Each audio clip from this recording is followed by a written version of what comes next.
Hey everybody, this is Virginius, and welcome to the Takes podcast, episode 6, where we put the spotlight on chess streamers and hear about their chess journey. You can see us on Spotify and YouTube. We're recording on a lovely Wednesday, although it's a bit cold for us. I think it's cold for you, right? Yes.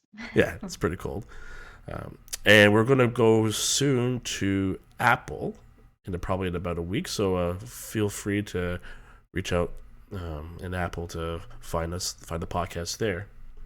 And I cannot wait for this next guest. It took us, I don't know how many weeks, rearrangements of schedules, all this stuff. We're really two busy chess professionals, and I have to make sure I wake up at 7 a.m. to not be late for 8 a.m. to do this podcast. So you can tell I'm wide awake. But I am happy to introduce our next chess streamer. I've been practicing the name, so please, hopefully I don't butcher it because I'm trying to remember how to say it. Szefru. Right. Yes! Okay, that's all that matters. I got the username right. I got your name right. Szefru, welcome to the podcast. Well, thank you for inviting me here. Hello, everyone. And I just wanted to, before we get into your gesture, can you tell us a little bit about your pictures behind you? Because I noticed it right away, and I'm a bit of an artsy person, so like that, especially the photo on the right, that kind of it makes me think I have to like behave a little bit because it's like staring at me intently. Like, Matt, make sure it's all chess related stuff. Don't ask about like anything like culture or stuff. Right. Well, I'm also an arty person, Mhm. and I like to do any kind of crafts, also painting, but I don't paint by myself. I don't paint pictures just like that. These are paint by number. And I know that takes the magic away maybe a little bit, but it was still fun making them. I painted them both. I got this from my best Wow. friend. Oh, okay. So for everyone that can't see it, like if they're listening from Spotify, can you describe the two photos behind you? Because I just realized the second photo. Oh my goodness. Okay. Yeah, I'm gonna let you describe this because I there's no way I can do it. Okay, all right. So here's this cat. It's a colorful cat, I would say. What else to say about it? I think it's more or less realistic face of Colorful a is an cat. understatement. Yes, and well, well, not only, but well, maybe it's a bit more special than just a regular painting of a cat because the cat is super colorful, like Hmm. every kind of. I use every kind of color, like blue, yellow, red, pink, everything, really. Um, so that's about my cat painting, I would say. Should I say more? No, it's I'm just like I didn't even notice it at first until you mentioned it was a cat because it was like camouflage, but in a very different type of camouflage. So I'm just caught off guard. Right. And the second one, my viewers love this one because they feel like you that they need to behave, which is a good thing. Oh god, yes, chess, Twitch and YouTube viewers always need to behave. Yes, right, right. Yeah, so my second painting, I am actually not sure if it's an owl or a hawk. I think it's an owl. Um, Hmm. what do you think? I think it's an eagle. Yes. Yeah, I think it's eagle. That's the way I see it. Mm. Oh, You are it's the first one who says eagle, actually. I'm special. What can I say? No kidding. Yes, this one is more realistic than the other one because it is actually it was painted by the real colors of a bird, so Oh, it nice, wasn't just nice. like a um, very colorful cat. Yes. Yeah, if you So ask me like in like 10 hours to replicate some of that nature, I would just be shot. Like there's just no way. Um, Unfortunately, my dad was the one. Well, fortunately, my dad was the talented arts person, and I inherited none of that skill, like zero. So I'm always a little bit jealous. Well, not jealous. Envious is the right word about anyone who can create art, especially in paintings. I love paintings like watercolor and oil. That's really cool. Well, thank you. But the credits are not entirely for me because the pattern was on the painting. I just colored it, but Still have to execute it right. right. Okay. So let's take a step back from the paintings and talk about your chess journey. So, how did you get started in chess? Mm, well, I was very little when I saw my parents play chess against each other, and my Ooh. brother. I have a brother also who does not play chess, but he used to. Same goes for my family. No one plays professional chess in my family. They were just playing for fun. Mm-hmm. And I was very little, I think 4 or 5 years old, when I saw them playing against each other. And I went there, hey, play too. And they were like, oh, come on, you are too small for this game. You wouldn't understand. You wouldn't enjoy it. And I remember being angry a little bit or frustrated that they wouldn't let me play. So one day when I was in kindergarten, some teacher came to teach us chess, at least well the moves, how the pieces move and how they are caught. Mm-hmm. So I went home very proudly saying, "Hey, I can finally play chess." and and my parents were like, "Oh wow, really?" Um, and we started playing, but of course they beat me. They knew more strategies than I did. I just knew how the pieces moved. I knew nothing else. But this was actually maybe a year later, so it wasn't just like I saw them playing Yeah, it chess wasn't one like day and the instantly. next day. Yeah, so there was some time between these two events.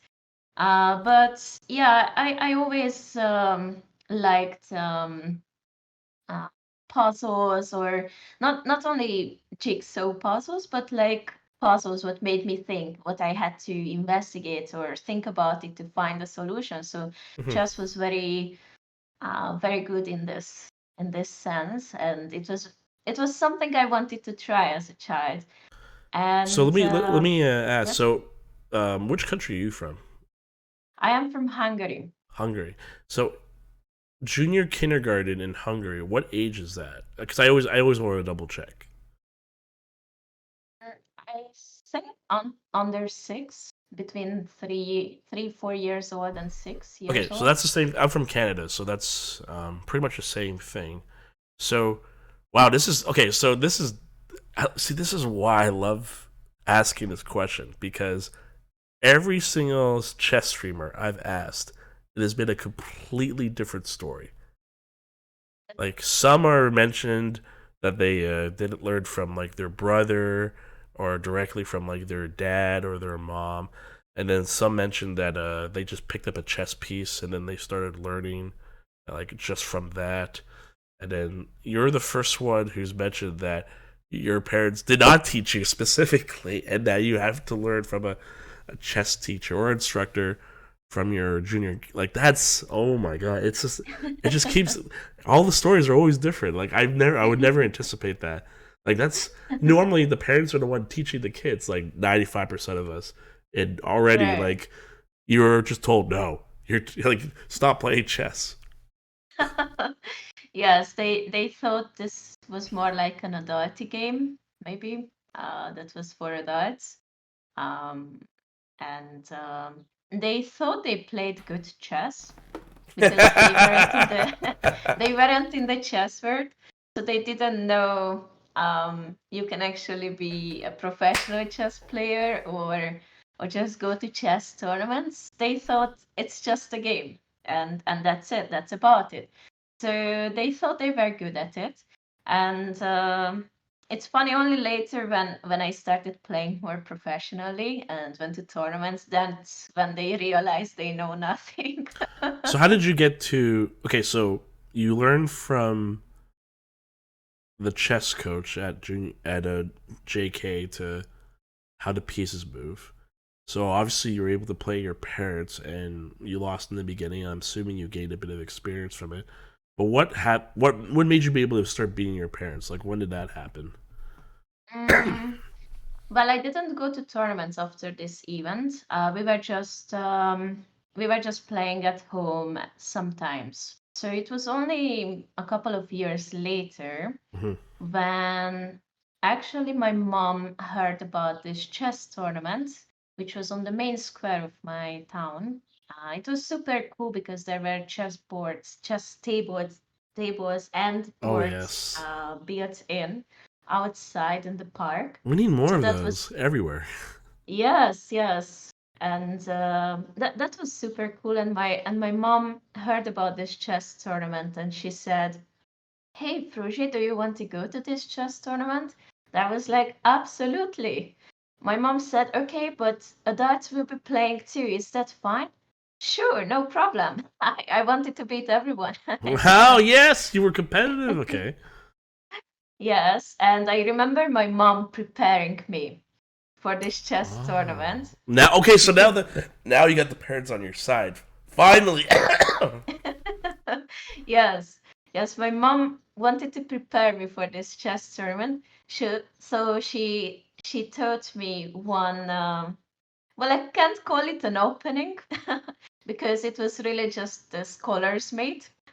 Oh no! Oh, you no! You're one of those. You just walked in and like probably took like 3 out of 6 wins with scholars, mate. Oh god. Oh man. Yes, that was the only thing I knew. And yes, she taught me the scholars mate. I was very happy. I was very confident I would beat everyone with this trick. But of course, reality turned out differently. I went to this tournament, and of course, it was only adults.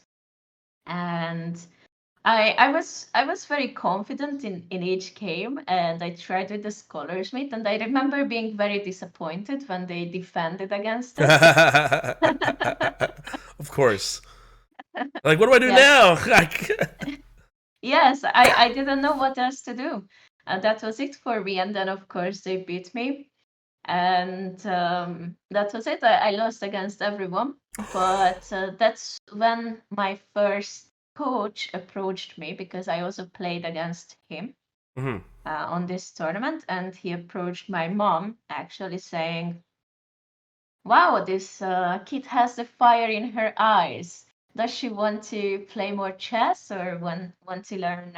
Does she want to become more professional?" And my mom asked me, and I said, "Sure, of course. There is Mhm. nothing I would love more."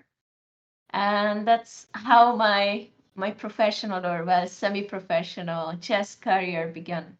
Damn. So you went over 5 or over 6 at your first tournament, and it was an open section because I was a mix of adults and kids. I'm guessing. It was a small tournament actually because there weren't so many tables in the park, but we were like 20 people. Oh yeah, you're Yes, and outside, so that's pretty cool. Um, yes, yes. and then you just happened to run into a gentleman who also was a chess coach, and saw the fire in your eyes. That's like a lyrics to a song, or I'm pretty sure. Yes, And then that's how it yes. I started. Wow, that's so cool. Yes, yes. But I also attended. I'm not sure actually if it was. I think it was only after this tournament when I also started taking some after class kind of lessons when I could Okay. stay in after school and learn some chess because there were some group lessons in my school. I was very happy to attend there too.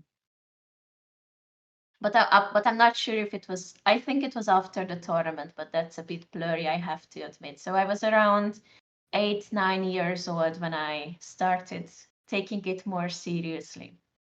What's the name of your chess coach at that time? Well, he was a Hungarian FM. Should I say Oh, you say ran into the an FM in a 20-person tournament? Lord yes. have mercy. Oh, Jesus Christ. Right.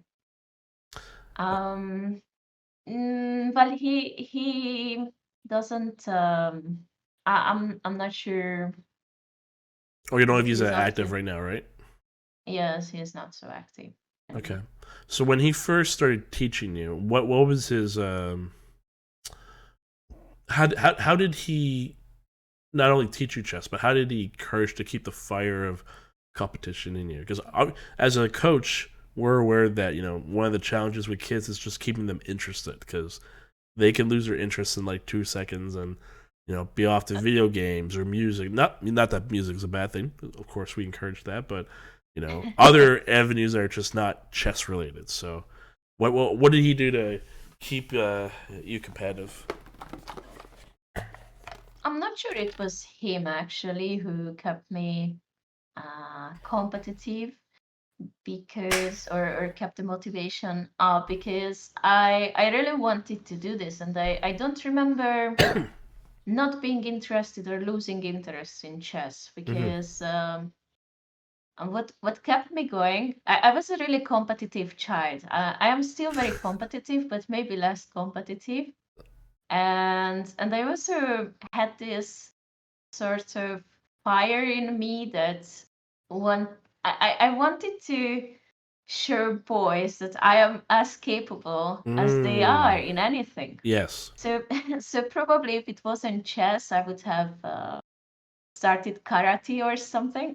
Just Ooh, hey, I to I definitely yeah. support any avenue of karate or any real sort of martial arts.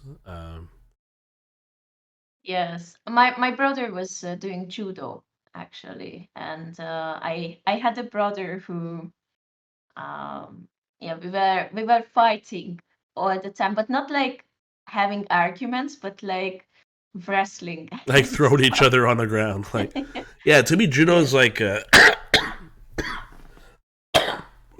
sorry.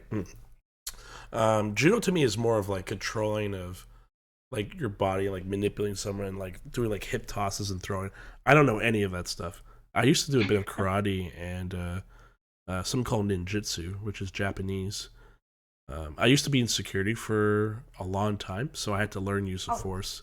So I'm a little bit more educated and practiced in it, although very rusty now, and gladly so. Not interested in getting into fights now and then and defending myself, but well, it's not like I had many.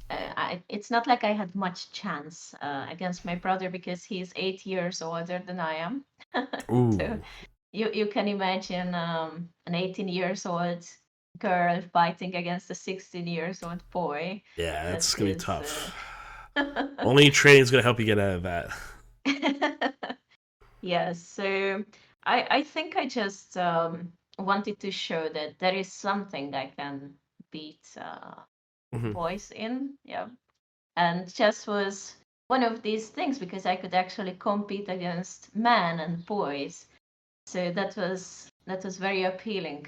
Uh, Yeah, so you had your own self motivation and fire from the start. That's really yes. cool. Like it's not.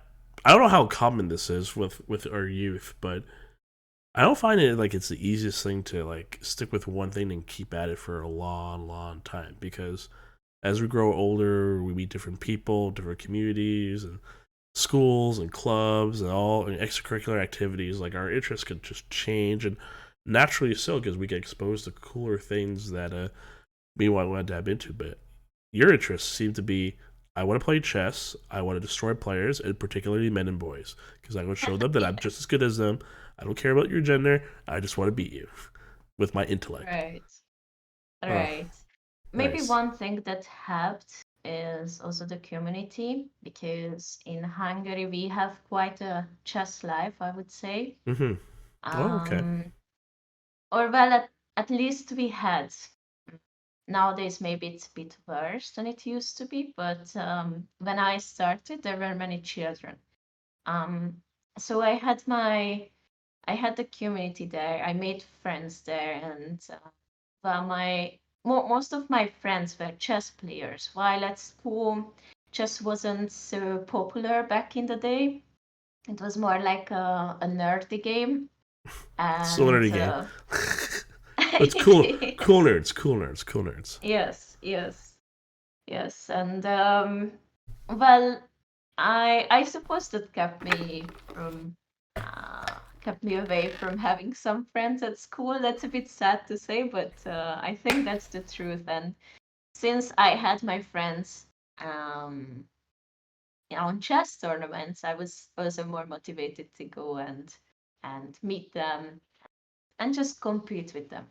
Yeah, I resonate with that statement because I remember when I was younger and I would play chess, it was not popular. You could actually be bullied due to playing a board game that no one had really understood it. They just thought it was complete nerdiness. Now I'm thankfully I feel like it's not the same anymore. I think it's actually kind of, oh wow, like you're like smart, or like you have this like positive label of you that if you're playing chess you're some sort of like brilliant like intellect or something as a kid. Like I see more kids playing chess now than, like, I wonder if there is a statistic. Like I know the Queen's Gambit, like that was probably the biggest chess boom we've had recently. That's increased Right. mainly, I guess, with adults, like in learning about chess. But I don't, for kids. I think it's just, I like to think it's still growing, but I don't have any. Right. I'm not sure. Um, I think it is growing, maybe slowly, but I would say it is growing. Recently, I saw a video Hmm. online where there was 15 years old Polish kid who won the World Youth Chess Championship, and his school when he returned to school, everyone was standing and clapping for him. Uh, Hey, and have you seen that video? no, I actually haven't, but now I have to watch it now after you tell me this. Um, I'm not sure if it was in Poland or anywhere else. I'm not sure, but I remember seeing this video and everyone was clapping for him, uh, which made me remember my experience back in the day. Well, I didn't win a World Chess Championship, Youth Chess Championship, but I remember having an article written about me when I Mm. became better, and the local newspaper wanted to have an interview with me. And that was my very first interview. I was very excited about it. And yes, I had a whole page about me. I was very proud. My parents were very proud. My teachers were very proud. Our main teacher who was taking care of our class. We had one main teacher. I don't know how it is in other countries, but there is always one teacher who leads a class, Yeah, maybe, and they like a can. we call it homeroom teacher. Yeah, for elementary Yes, or high yes, school. yes. Yes, and we had her, and I remember her putting this article up on the wall because we had this Oh, pride wall, and she put it up there, and I was quite very proud. But there was this one girl who was making fun of this article, like it's a bad thing, like it's a nerdy thing. Why are you there? And she started saying mean things to mm. me, and of course I was very upset. So I told my mom about it when I went home. And she said, you know what? She's just probably jealous. Don't pay attention to her. So the next day when I went in, of course she kept saying, "Oh, how ridiculous! Haha, chess tournament! Haha, so funny." Hmm. And I remember talking back to her saying, "You are just jealous." And I remember her face. She was shocked. She says, "Of this? Are you kidding? Ha ha ha ha." Oh my god, Yes. drama. So I think we were fifth graders or something. So, or fourth maybe. Yeah, that's, oh, priceless childhood memories. Yes. So at when you had the article posted, what was your estimated like rating strength? Like where were you think where you were at that time? Because obviously you would have had quite a few years under your coach. Hmm. Good question, actually. I think I was around Oh 1700s. my god, grade 5 demon at 1700. That's so strong. Holy jeez. That's so high. Like I have kids I coach that are like grade 3 and they're barely scratching 1100, and they're probably like underrated in certain ways, but they're still lacking like the principles and awareness of missing fighting blunders. And you're imagine like playing against like you at grade 5. Oh, Jesus, that'd be terrible.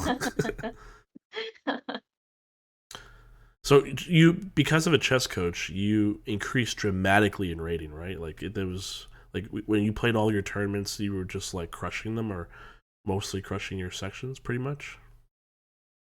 Mm, well, the youth tournament, whether the competition was tough on these youth tournaments, so I wasn't always crushing it, but I was most of the time I was in the top 3.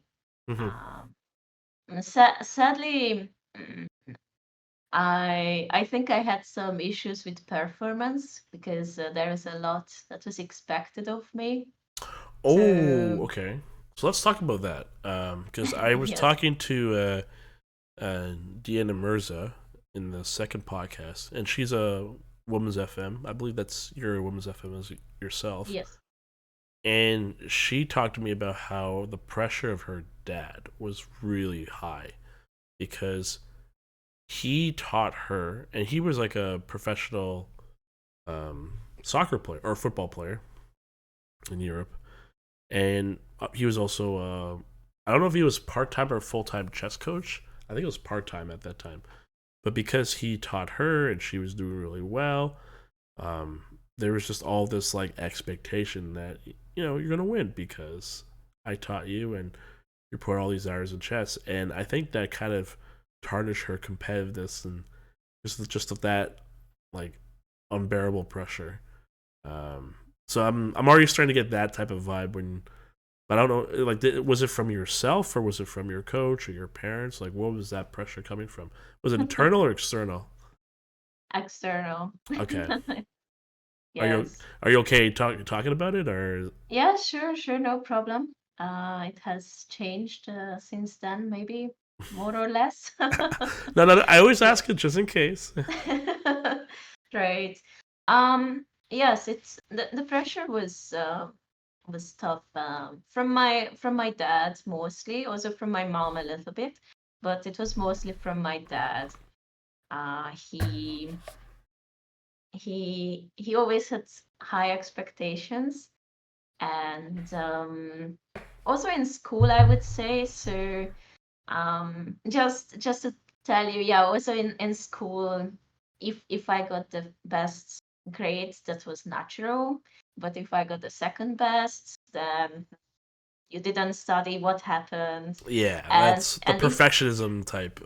right, and if it was even worse than the second best, then that was a he gave me a tough time then. Like room is like lights out for like at 6 p.m. Go to bed. No. Yeah, he told me he accepts it if I don't mm, get the best grade. If I give my 100% to the studying, and if that's all I could do, then okay, he accepts it. But Okay. then let's try our 100%. The fun part is I don't think I was given my 100%. Uh, I don't even know not e- yes. who kid ever goes 100%. That's like let's be real. I can't even remember once. Maybe when there was like some incentive behind it, then I went 100%. But come on, Right. 100%. That means no books, no anime, no cartoons, no talking to friends on MSN or ICQ Right, or any of those. No right. MySpace, no sports, just complete unbending will of studying and eating. I don't know. Yes, he thought that's the way to go. Mm, also because at that age I had this idea that I wanted to become a doctor, which Ooh. was a bold thing to tell my dad. I shouldn't have maybe. Mm, but this is what he used. Like, if you want to become a doctor, then you really have to study. Oh You have no, to you give gave your him 100. ammunition. Oh god. Right, Yeah. right. I admit my mistake. Um, and yeah, that's another story how I told him I don't want to become a doctor anymore later in high school. That was a tough time. But just to talk about the chess part, yes. So since school was quite easy for me, I could just pay attention on the lessons and not study much after the lessons for tests, and I would still get the best grade in elementary school at least. Mhm. Then I thought it would work similarly with chess. So I didn't really study chess much. I only picked up the things that my coach taught me during the lessons. Plus, when we went to tournaments and we briefly analyzed those games during the tournaments, I picked up those, and that's how I studied. That was it. Maybe I did a couple Nice. of puzzles when it was really expected, but I remember my coach giving me a couple of puzzles, not couple, a lot of puzzles actually, to solve until the next meeting. And I would be like, "Oh, okay, I have time for after the lesson. I have time. Okay, a few days later, I still have time. Oops, The I still slight have. procrastinator. Yes. So I remember a few hours before my coach came, I was like, okay, let's do the puzzles. I have the time. And I sat down and I opened the puzzle book he gave to me and the whole chapter he gave to me to learn from and or well solve.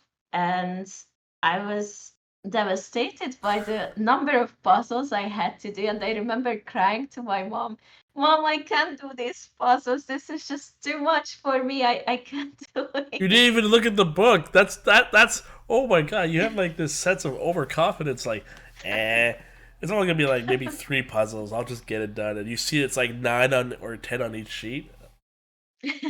Yes. Yes, yeah, I was lazy in this sense. But I think it was mostly because of the thinking that okay, it's gonna be similar with chess because everyone was telling me I wasn't a problematic child and I performed well in school, so everyone was telling me, "Ah, okay, you are such a bright child, you can achieve anything you want, you are so smart, blah blah blah blah," and I think that's generally nice to be supportive, but I think it backfired in a way because since school was easy, I thought everything would be easy. Mm. And then it turned out not easy in chess. And well, um, besides the fact that there are changes in our form, right, in our shape when we play, sometimes you just have the right mind, even if you didn't study, and you can play good chess. But sometimes you study a lot and still not see anything on the board. And this is natural, but just to come back to my father, sorry, I changed the topic a little No, bit. no worries. Uh, The spotlight's on you. um, my father thought that when it didn't go well, it was because I did not study. Mm. And he was a bit right. I mean, I could have studied much more than I did. Yeah. That's true, but he also didn't accept bad performance. He thought if I always studied, it would always be good. But it's Oh not like god, that, come on. right? Yeah. It's that perfectionism type.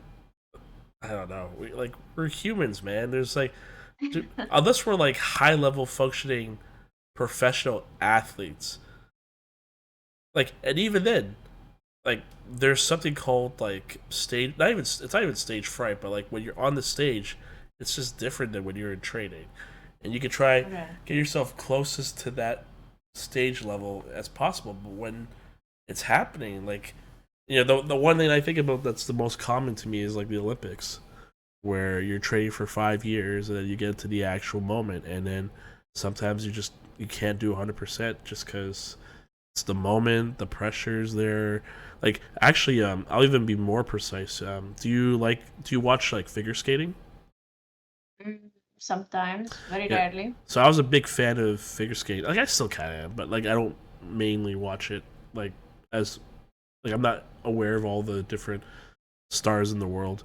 But when I was younger, my mom and I we would love watching figure skating, and Canada had some pretty decent figure skaters. Some of them are like world champions, Olympic champions. Um, but I would always notice that all these skaters that we see around the world, if this was like just like a professional like fun event, they would nail all like their triple axels, their even their quad toes, or everything. Like triple axels is one of the hardest ones to land. Like the way you have to twirl, it's crazy. Like the lift off.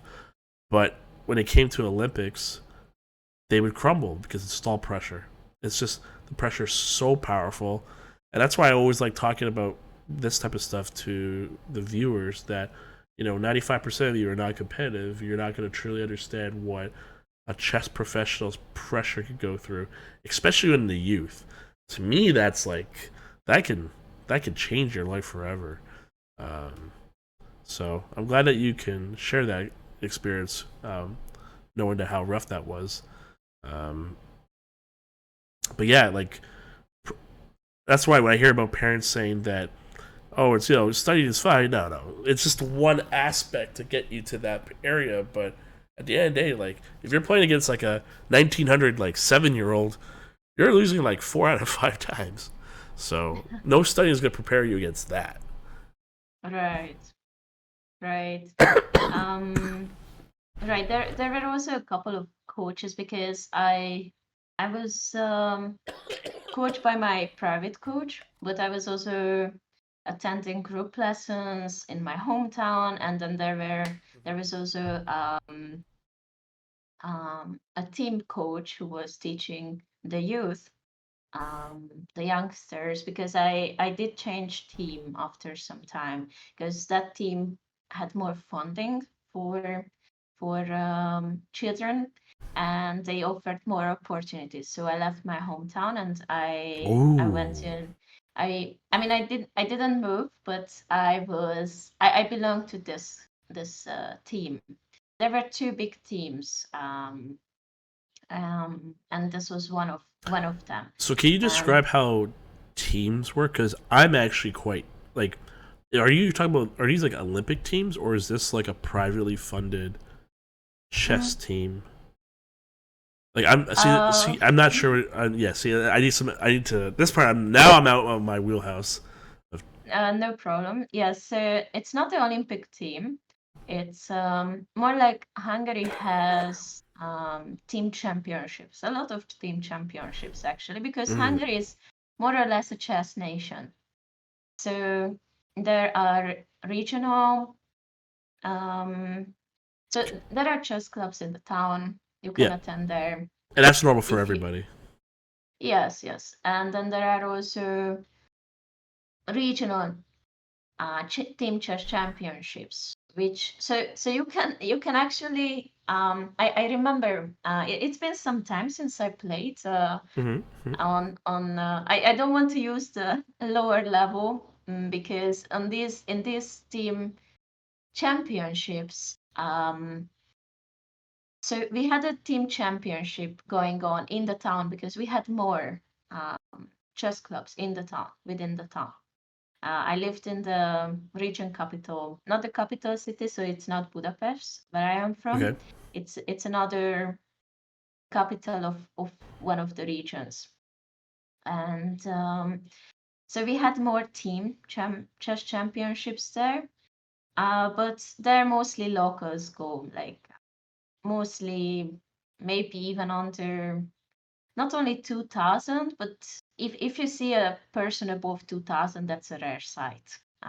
Maybe Oh, on okay. these Like team chess championships, or maybe nowadays it is more more likely. like that. Yeah. Yes, but mostly those people were around 14, 1500 FIDE, and yeah, so that was one thing.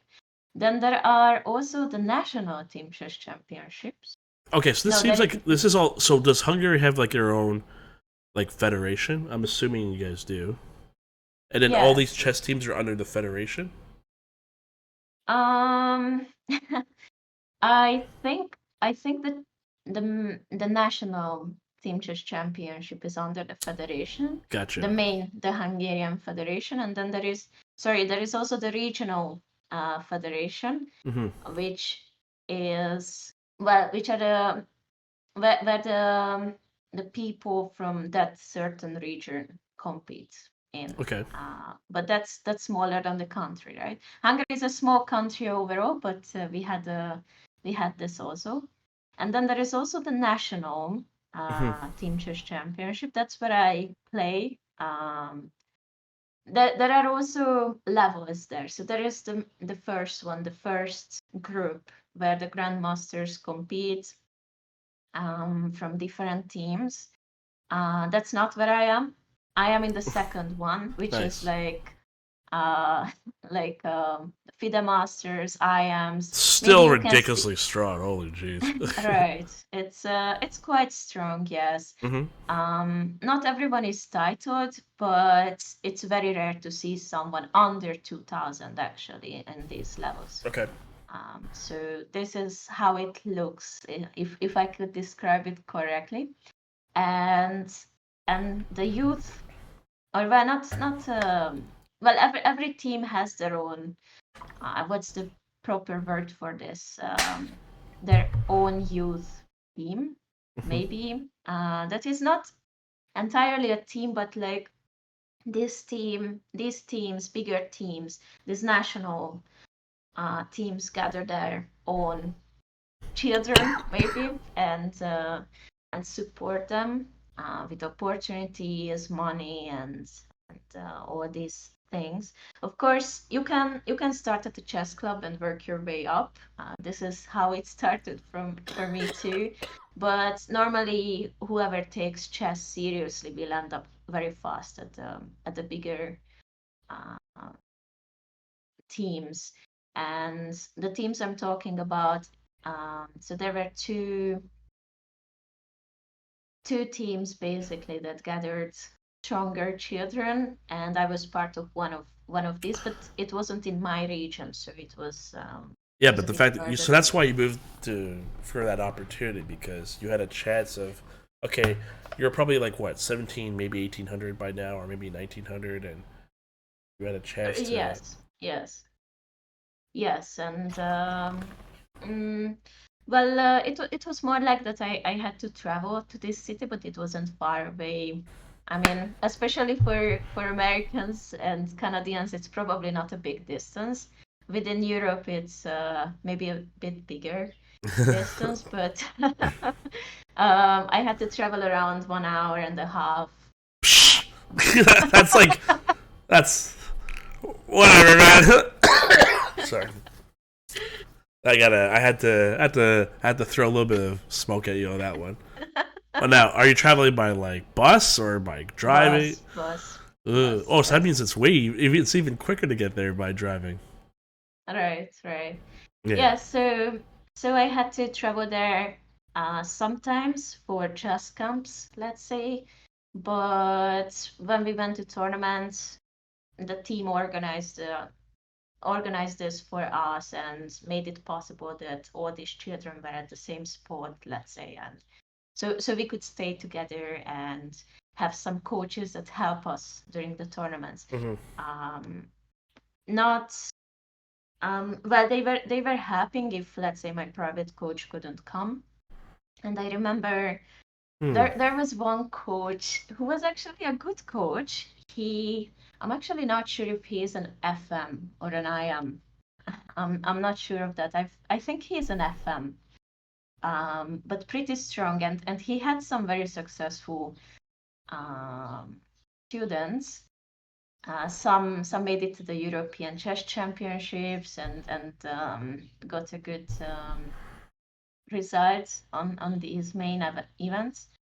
But yeah, so I suppose it's like this with everyone.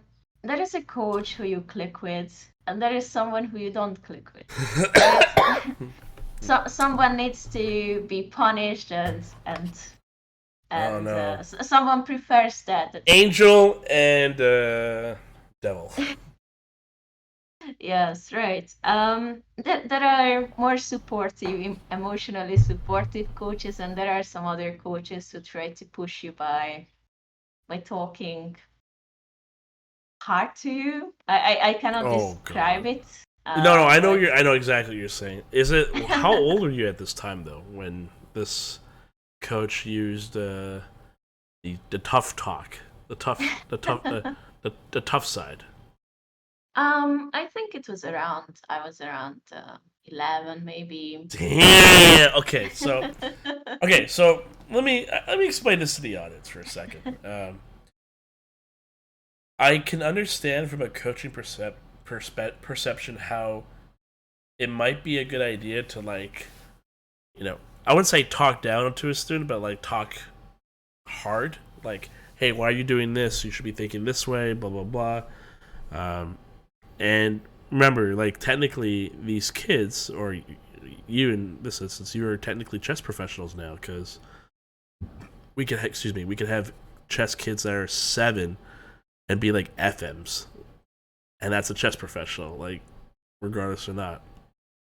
Um, but at the end of the day, you're still 11, like, and it's not like you like tough talk is like you have to like really know how to do it and execute it like from A to Z, or you could make that kid feel like crap and morale goes down. Like, and to be fair, I think coaches at that level are probably more experienced in knowing how to deal with it.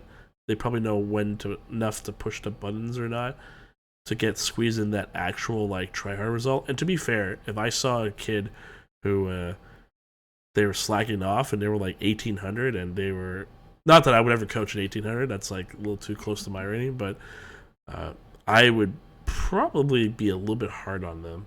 Um, but then again, it's like, ooh, it's a tough line. You gotta know. You have to be really good with kids. Forget the chess. You just have to be really understand it. Right. I mean, he joked with us, so he wasn't entirely strict. And I didn't have a lot of lessons with this coach, Hmm hmm but I saw how he was talking to other children, and Oh, so it wasn't sometimes with you. It was with everybody. Okay. with everybody, yes, because he wasn't my private coach. He was more like a coach that sometimes coached us, helped us when we went to chess camps. Let's say he would take the stronger group because we were divided into groups, and he would take the stronger group. So sometimes he coached me this way, but it was more like a group lesson, or yeah, he never privately coached me, but still he since he was in the same team, when it came to performance, he he could also talk to us like how could you be this idiot not to see the knight was hanging there and just blunder like that? All this work is for nothing then. Or why are you so emotionally down? Come on, get yourself together. You don't have time for this. Damn, sounds like And a he hockey coach, not a chess coach. Jesus. right. So he would maybe call us in different names, maybe that weren't so always appealing. And he had some he had some girl students, Mhm. private students, and I saw them cry sometimes. But yes, I think one or two times he also made me cry. And Damn.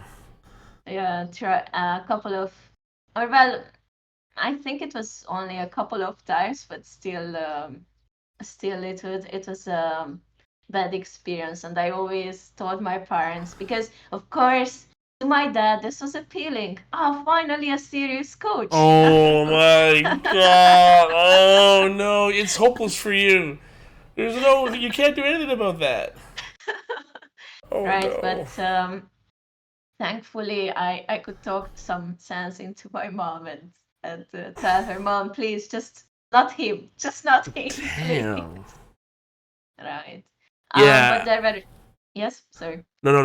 You just triggered a memory I kept dormant, like just like hidden away. But so like I'm a full time chess professional, and part of my day is I go to different schools and groups and teach chess and stuff. And I'm not going to mention any names or genders or anything like that, but I do know of one particular. I'll call him chess instructor because I cannot give him the word coach. And for some odd reason, they teach chess like it's life and death to 8-year-olds. And holy jeez, when I'm in the class with them and I'm seeing them do this, I'm cringing. Like I can't. It's hard to witness this because there's so many beautiful different ways to teach chess, especially when it comes to kids.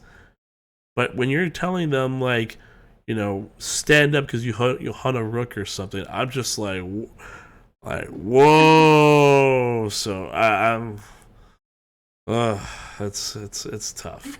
It's tough. Right. But you do encounter those now and then, and I'm not sure what makes them tick. Let's put it that way. I don't know what trauma or what philosophy they've been a part of to exact like militant chess rules on the kids, but I don't. So I'm going to assume that this team coach who you did not enjoy the experiences with, I'm assuming he didn't make you really better with those experiences, right?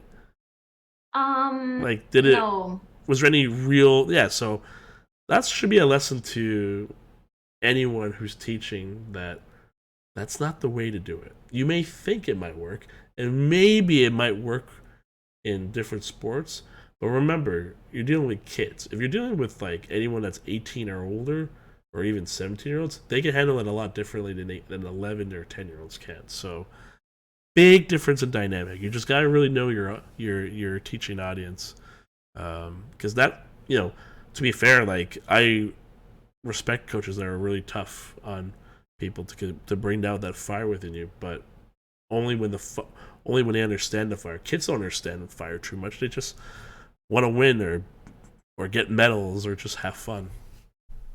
Right.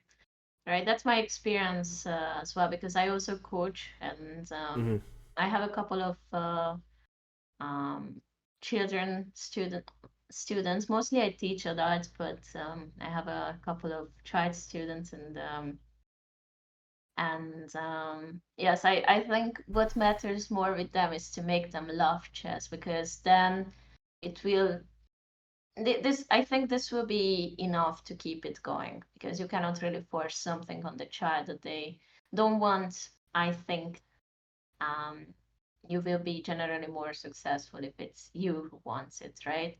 Um, so I think I was also one of these students who prefer to be more supported rather than talk down. Come on, you can do better. Yes. You are stupid for blundering a knight. Come on, get yourself together.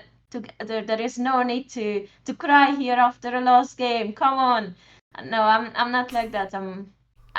Maybe there are different people out there who who are not so sensitive, but I consider myself sensitive, and I used to be even more sensitive when I was a child. Of course, you're a So child. You're supposed to be sensitive as a child. What the? right. This is And tilting me actually, hearing this. yes, and just to talk about this one thing, what Mm-hmm. I think caused something that I'm still struggling with as an adult. Um, so I remember I used to play very fast Okay. when I was a child. And well, most children, they do play fast, right? They don't think, they don't sit down and think a lot. I remember finishing one game with a 1 hour, 30 minutes game with some increment. I Mm-hmm. remember finishing it with 1 hour, 40 minutes or something. So I even had more time by the end. I So still won, but that means 10 of your move. No, you must. That means you must have moved 20 moves at 30-second marks just to hit 140. Oh my god. Yeah. You speed run that game. Yes, I did. And sometimes this backfired, of course, because impulsiveness backfires Yes. sometimes, right? And it did backfire. And when I was faster, they would tell me that it came back to this conclusion from my father also, and sometimes also by the coach, that I did not give my 100%, because if I give my 100%, then I think more. So my child brain thought, okay, so if I think more, then I can't be told that I didn't give 100% because I did think a lot. I did give 100%, right? Because I thought, I sat down. So they would leave me alone that I don't give my 100%. Oh my god. So you can imagine where this leads. Now I am struggling with time management issues, and I Oh my still god. That's okay. I yes. So to the viewers and audience listening to this, when you hear about studying and thinking more it doesn't mean anything. It's in chess it's all about thinking accurately. And sometimes if we put more time, like I like okay, so for you of you that can understand this, imagine you have three moves and you have to go down the rabbit like the rabbit line or the tree line and like look at all the three variations because you have to like calculate, make sure you're not missing something. Imagine telling someone, "Oh, I have to rethink all of this again." Like, first of all, you have to do it accurately. That's already tough to do because you're already burning time, and there's time management and all this. And then the second part is, what if you doubt yourself? What if you're like, well, I don't know, maybe I like this way or I like this way, because not only are you trying to play with your head, but you also maybe have feelings involved. Maybe you were in a losing position, just got back to like an equal position, and now you're like too scared to like go for the win because you were just defending your position for like 30 moves. That happens all the time in chess. And you have to eliminate that feeling because you have to think objectively and see, hey, do I have a way to win this? Forget about your feelings on that. And that's funny how you say that in chess, forget about your feelings. But it's completely true. And I could see how that could traumatize someone to time management. Like that's actually crippling. Holy jeez. Well, I'm not saying this is the only reason why I'm struggling with time management, but I think Yeah. this was one of the triggers that this definitely triggered it, and because I felt like, okay, if I think more, at least I won't be told that I didn't give my 100%, because I did think as a child, that's what I thought. But of course, you can imagine when I lost, it was still my fault, and it was still I still didn't give my 100%. There were some other reasons, um, and yeah, that was really tough. Yeah, I'll say this is the roughest I've heard.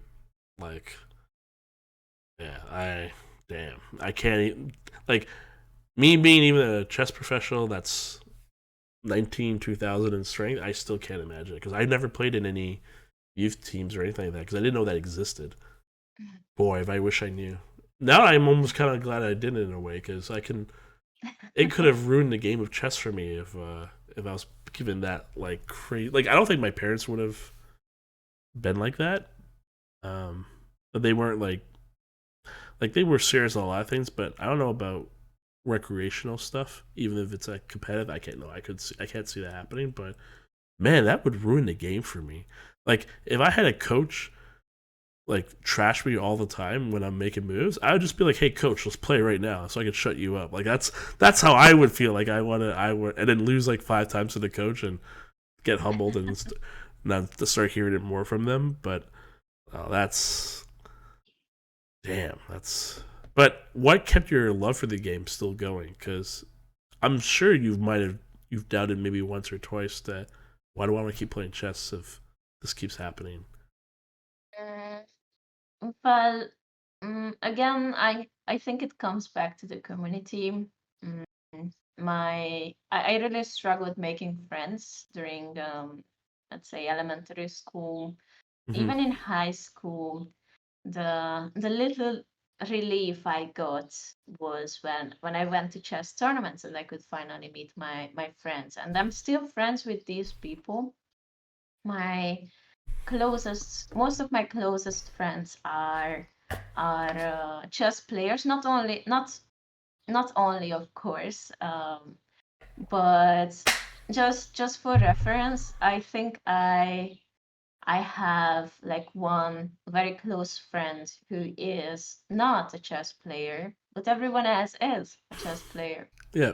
So, because when we went to tournaments, it was always fun. I had well, I have maybe yeah. So my other very close friend, a girl.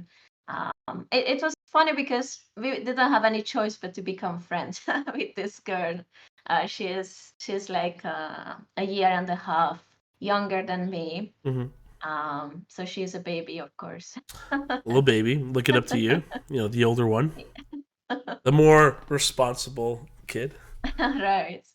Right. So we became friends in these chess camps and tournaments because of course we were always in the same room. Well, because we were the only girls, right? They couldn't Oh, put that's an uh important factor too. Yeah, gotcha. yes. Just yeah, it was always fun. But of course the boys um wanted to be friends with girls too. So of course, the main meeting point was always the girls' room for some reason. I don't know why. So that's why we hang out a lot, talked and had fun until the coaches came in and said, "Okay, come on now, it's time to sleep. What are you doing in the ladies' room anyway?" That's funny. uh, so yeah, so but even going for walks or just playing something outside, like football or table football or Hmm. basketball or something, because Table normally, football. I don't know what that yes, is. these when you have to, Oh yeah, I know what you're talking about. Okay, yeah. yeah, how is it called? Oh no, am I really gonna forget what this was called? Um, okay, I'll get back to me. I can't. I can't believe I forgot. Screw. No, I don't remember. This is bad. I played on it many times, but I don't remember. Foos tape? No, foos tape. Oh no. I'm not sure. Oh, I this is always good. This call is gonna it. torture me for the whole podcast. And watch, I'm gonna get like 15 comments being like, "Matt, you don't know this." Okay, now you're triggering me. Okay, no, sorry. Continue. Sorry. Yeah, so it was always fun. When I went back to school, people were like, "Ah, Frushi was on vacation again. She was doing nothing while we were struggling in school. Um, what is this anyways, you nerd, blah blah blah, you know." So I think this was one of the main things that kept me going, even in times when I didn't feel like going, just to meet my friends. Plus also most of these, or well, not most actually, but a few of these people became IAMs. I think one is a GM also, or about to be a GM. But most people are above 2000 FIDE Nice. rating or around. So since they were improving, that also kept me going. They are improving too. I need to keep up. In those few moments in my life when I felt like I needed to study, this is Yeah. what was it Yeah, like. because the last thing you want to Okay, do is be left behind from a group setting. And that's why team environments are so important right, because like it's one thing to be the one that's slacking and then potentially cost your team a victory if you're playing in a team tournament, but then it's another thing for your like individual pride to be like, oh, am I really gonna be labeled the last place person? I don't know if I can deal with that. I'm competitive, so right, yeah, that helps. right. Plus, it felt good beating them. Hmm. Hmm. But when we were paired against on tournaments.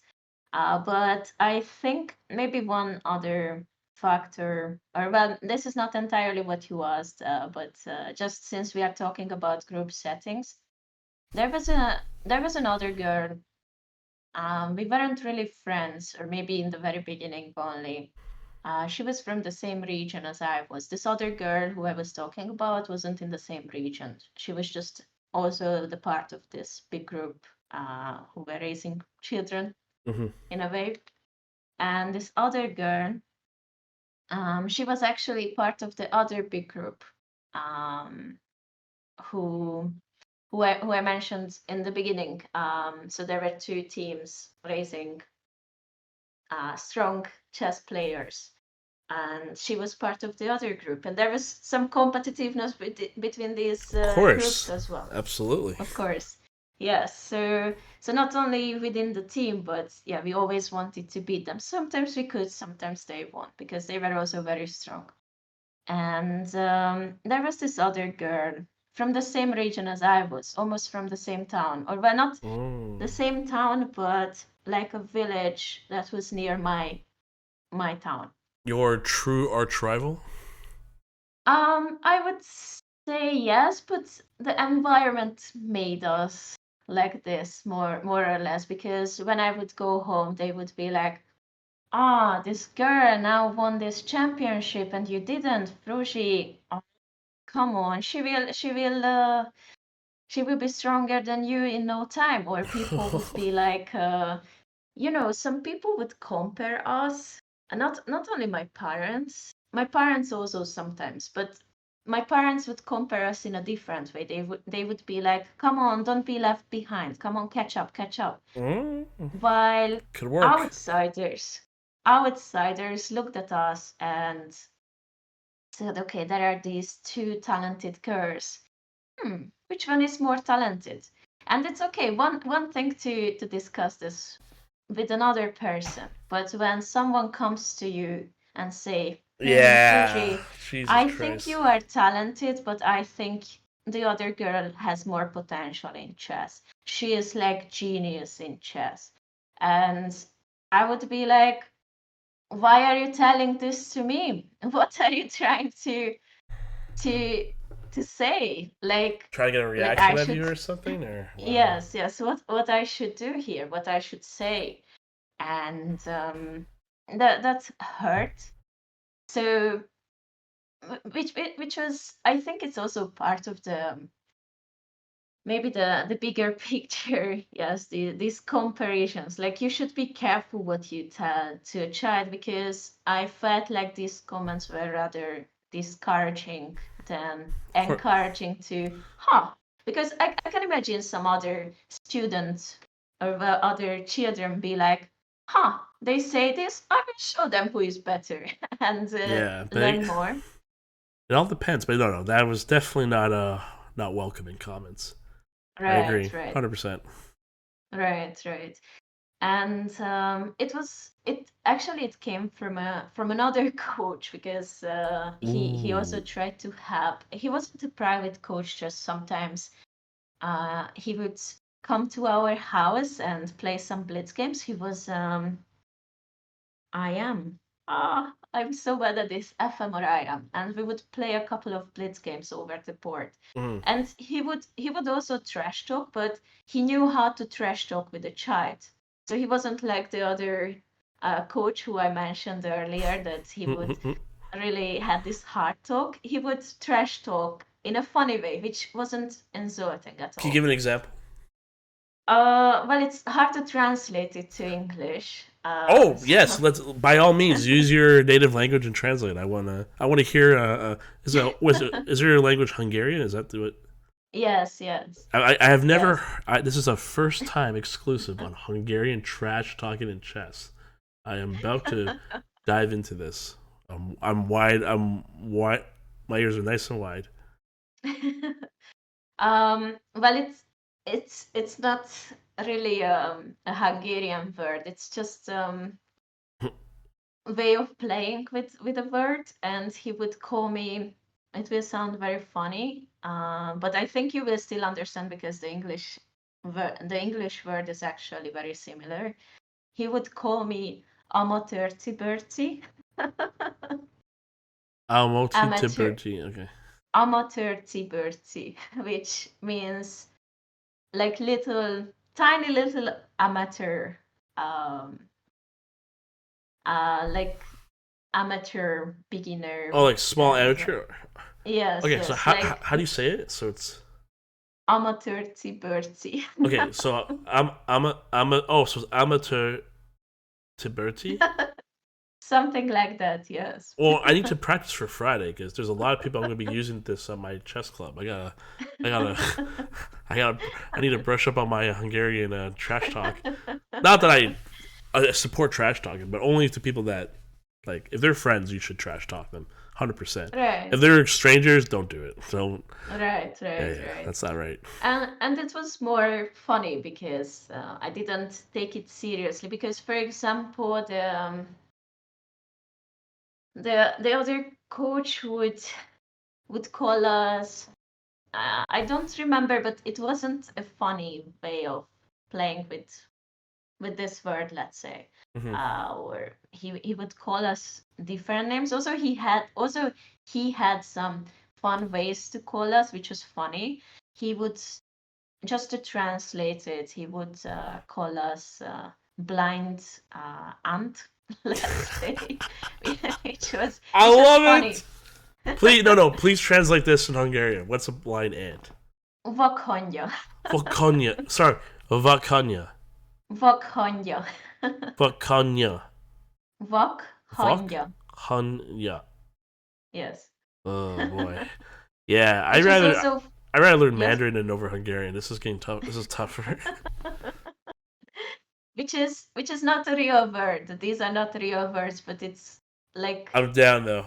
They created it. I am. These words. Actually, you know what? You just inspired me for my next chess blog that I write. I'm gonna find the 10 most trash talking phrases you could say to a chess player while playing Blitz. Because you can't trash talk them anyway, because most of the time for tournament reasons. But yes, I'm gonna come up with these reasons, and one of these is gonna be blind ant. I'm gonna include that. That's a good phrase. Right. So this was fun, but he also knew how to trash talk with children, but he would also get serious and call you worse names than this. Why this other person would just use this when we were playing Blitz against each other. But I remember he was also from the same region. He was more like a volunteer who wanted to help. So it wasn't. He wasn't like a private coach who I picked. He was just willing to help me out in some extra time for free in his own free time. So which was nice. It was welcome, of course. So. Volunteering is very important, but yeah, don't go overboard. Right. And he would be the one who would say, like, this girl I think is more talented than you are, Fruzsi, but I think you are generally smarter, but in chess I think she's more talented. And I would be like, come on, why do I need to know this? I don't want to know this. That's damn.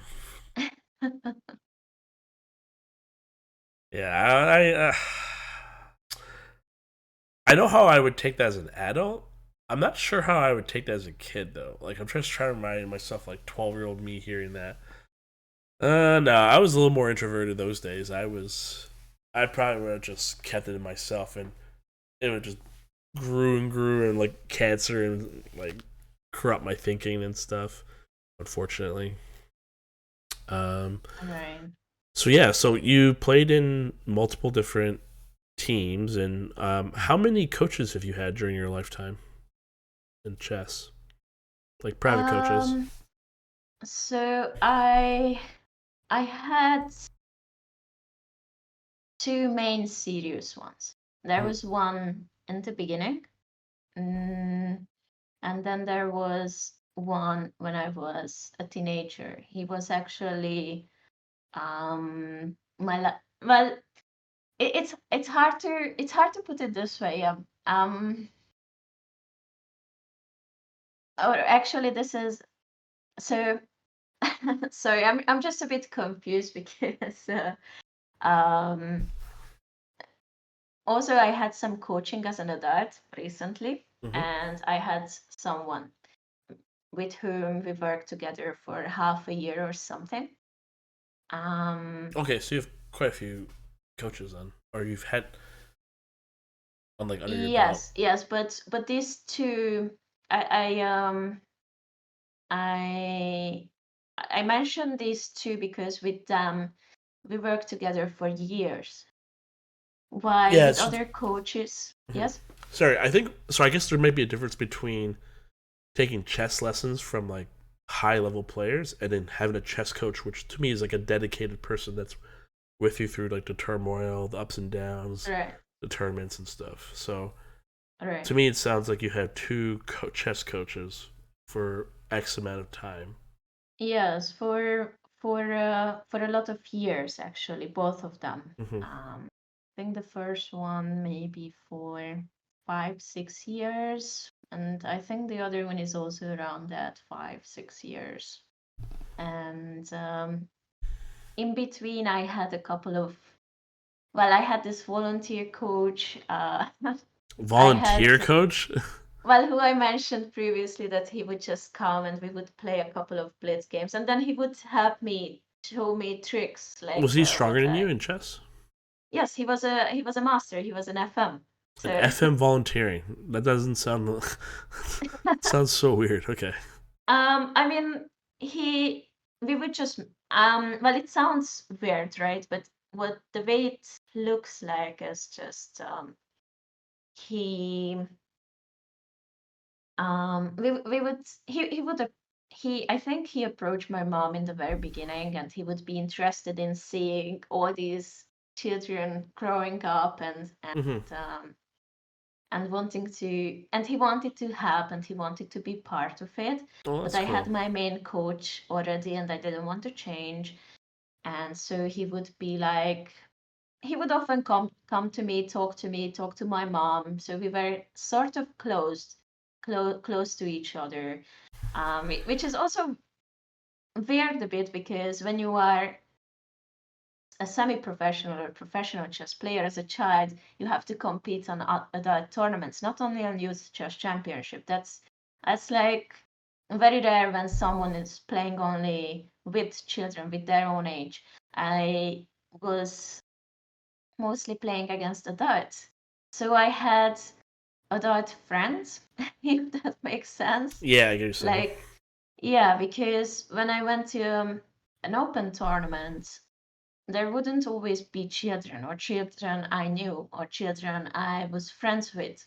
So I still had to socialize in a way. So I had a couple of other people who I could turn to and talk to them. And since I was an introvert and people kept telling me that I was wiser than my age, Oh I, God, which is yeah. you're But you're an old soul. yes, I got that. I got that very Mm. often actually, Oh man. because very often I enjoy talking to these adults more than I enjoy talking to to the to my schoolmates, let's say classmates, back in the school. But okay, that's a different thing. I already mentioned I wasn't really friends with them, so Mhm. their talk wouldn't really interest me, or they wouldn't include me. Maybe that's a better way to put it. Um, so we would make friends. We made friends with this FM, and he offered that he could, let's say, play a couple of blitz games with me. And of course, my parents agreed, like, why not? It's a great opportunity. And I also wanted to play because I wanted to beat him. In the beginning, he mostly beat me. Like, I wouldn't beat him or just get a draw or something. Yeah. But by the end, I started catching up and Oh. uh, and beat him every now and then, and I felt very proud. And how old were Then. you when you beat the Sefet? I'm not sure actually. I'm not sure. I'm really not sure. Maybe 14. I'm really not sure. Or a bit Jesus. less. Oh my God. You're like a menace. Like Jesus. And yeah, so So that's why I use the term volunteer, because I Yeah. didn't know what else to say about it. He just offered that he would Hmm. come and play Blitz with me every now and then, and which is funny because he would just show up. We wouldn't say, okay, Friday 6 p.m. He would just ring our bell and say, do you want to play chess? And 99% of the time I would be like, absolutely, let's go. Hmm. Yes. So Nice. yeah, this is how it looked. I know it still sounds weird, but this is how it was. It is nothing. Nothing's the only thing that's been weird is your parents not teaching you chess at the beginning. That's I found that's super weird. That's but now that I've heard, now that it's added to my brain, now I'm like, okay, so everyone's chess journey has been completely different. Um, some sort of sense, but I've never heard the parents not teaching a kid chess when they're playing. Oh, that just makes no sense to me. That makes no sense. So good that you shared that with me. I'm on everything. So what's your current rating now, like officially? I have 2025 FIDE rating right now, Oof, but juicy. I used to be um, closer to 2100. Just I feel like I did not pick my tournaments very well in the past few years, and I just um, went there to not any random tournament, but I went to a couple of random tournaments what sounded fun, and I just thought it would be a good idea. But part of the chess journey is also picking the right tournament at the right moment, So which can is you very hard. explain to the viewers what do you mean by picking the right chess tournament? I know what you mean, but I'm sure they don't. Right. So you have to you have to um how to say it. Yes, well, when you are I suppose it's different for everyone, but for me what the right tournament meant is that I would not be high rated on that tournament, so I would be in the middle or below that, preferably below that. So I would compete against stronger people, right? Stronger opponents. I can surprise them. I can play against them, and therefore I can improve, because this is one part of it, right? To improve your gameplay by playing against very strong players. Mm-hmm. Um, this is one thing. One thing is also to go to open tournaments. But these were open tournaments, right? So I wouldn't just go to a local tournament where I would be, let's say, number third or number one or number Yep. 10 within the number 10, because that would be a very bad tournament. I can only lose there. I cannot learn. And maybe it sounds snob for a couple of people that I wouldn't play against lower rated. It wasn't always my choice. So it Yeah. is Yeah. it was my tournaments and my coach telling me. But indeed, if someone wants to become better, you need to go to tournaments where you are low rated, where you are not the top seed. Because if you are the top seed, then probably you go there to win money. So Yeah. that No. that was the yes. That's completely accurate. Like it doesn't matter which region or where you are in like the world. It's the same thing. Like you don't want to be like if you're going to like an under 2200 tournament. That's a great tournament to go to if you're like a 19 2000 because like I don't know if you feel the same way, but when I play stronger opponents, I'm better in classical. But if I'm playing like an 1800 or a 1900, I don't for some odd reason I don't do as well. I don't. I'm trying to figure out like I think it's like a mental thing. I think it's like oh, if this person's like an FM or an NM like national master for us country wise. like 2,200. I'm like, all right, let's go up. This is like cash money because if I lose, I'm expected to lose like 85% of the time. But let me try my opening. Let me try hard. While it's like a 1,700, I'm like, oh god, I just hope I don't miss a blunder or something because this guy's gonna get like 27 points off me if I like. It's one of those type of psychological games, and Right. I feel like everyone's just in a weird. I don't know. In the last few tournaments I've played, I feel like everyone's like severely underrated right now. Maybe because after COVID, everyone's been studying chess for like years nonstop, going to chessable courses, like just playing thousands of games, and that's not translated to their rating yet. So to me, it's like everyone that's like I'm playing against is like 200 ELO stronger, or maybe even 300 ELO stronger.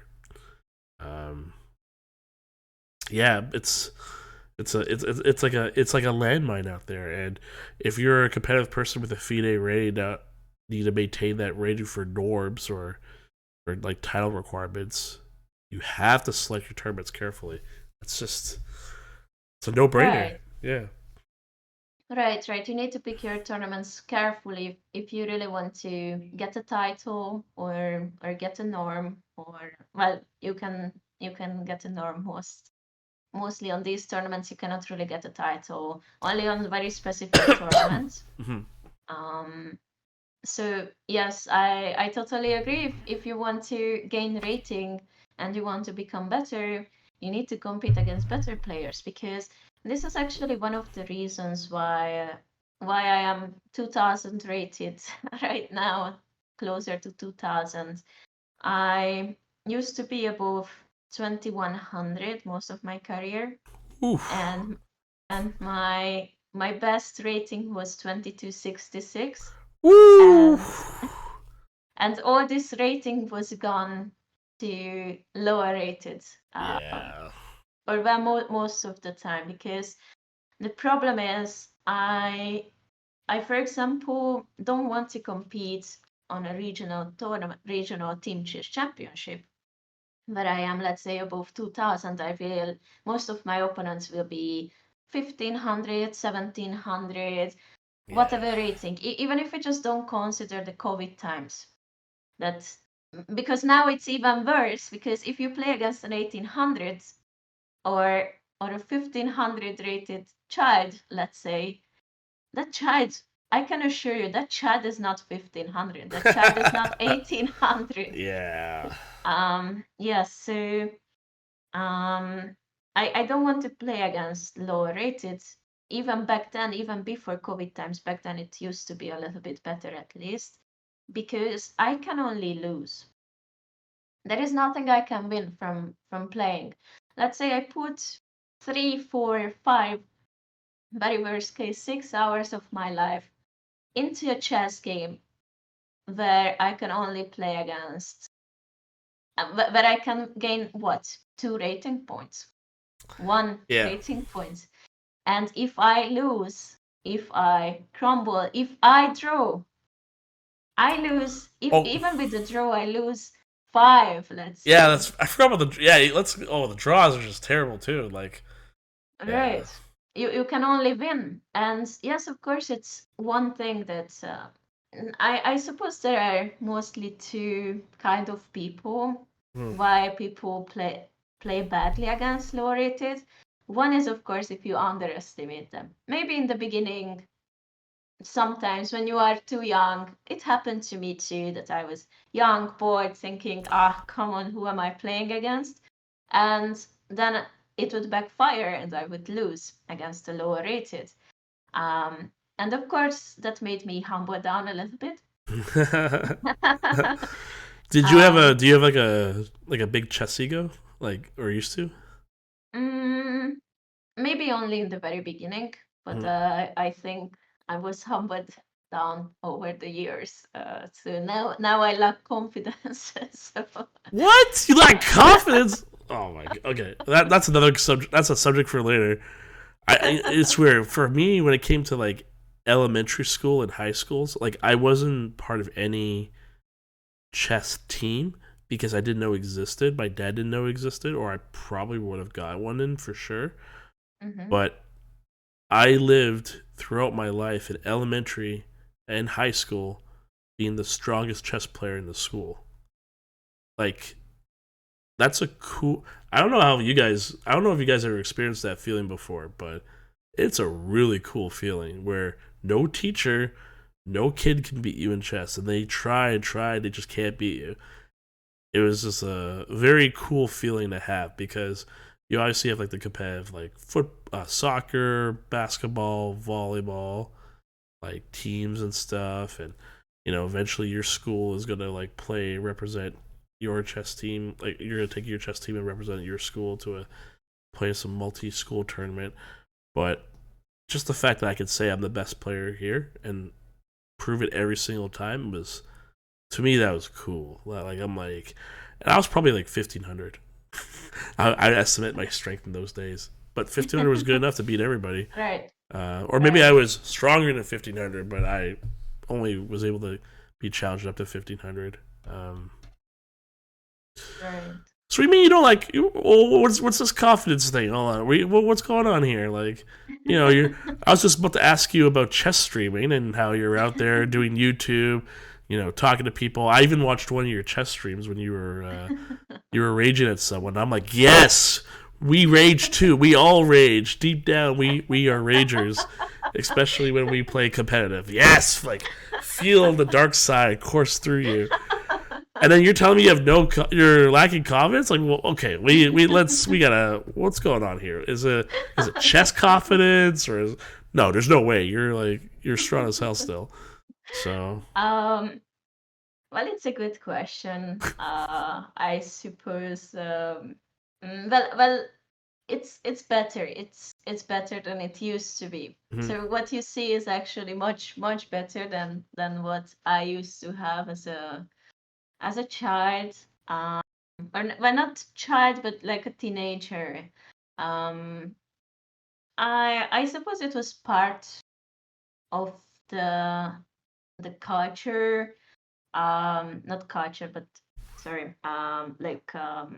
the community saying things like, you are not talented enough, or there would be also, you play girl chess because you are a girl, you can't play good chess, which would be another thing. People wouldn't take me seriously because they would think, you are just a girl.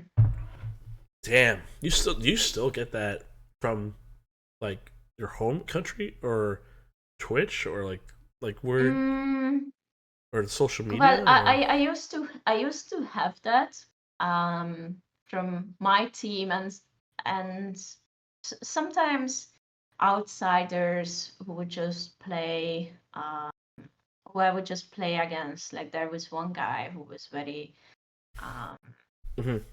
confident he would beat me, like from the start. Like, come on, I just play against this weak woman FIDE master. And he did beat me. So because he was acting like this, he was speaking like this. So I would think, okay, he's right, I am weak, and I would believe it.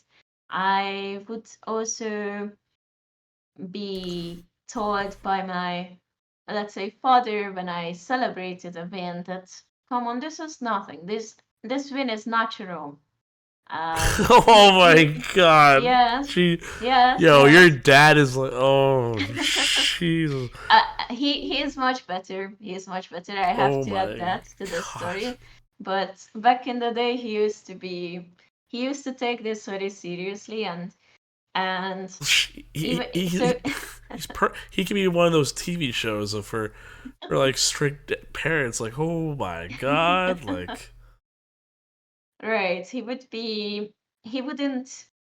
He would be happy. He would be bragging to his friends, but to me, he would be like, "This was accepted, right? You go to this tournament, you win it.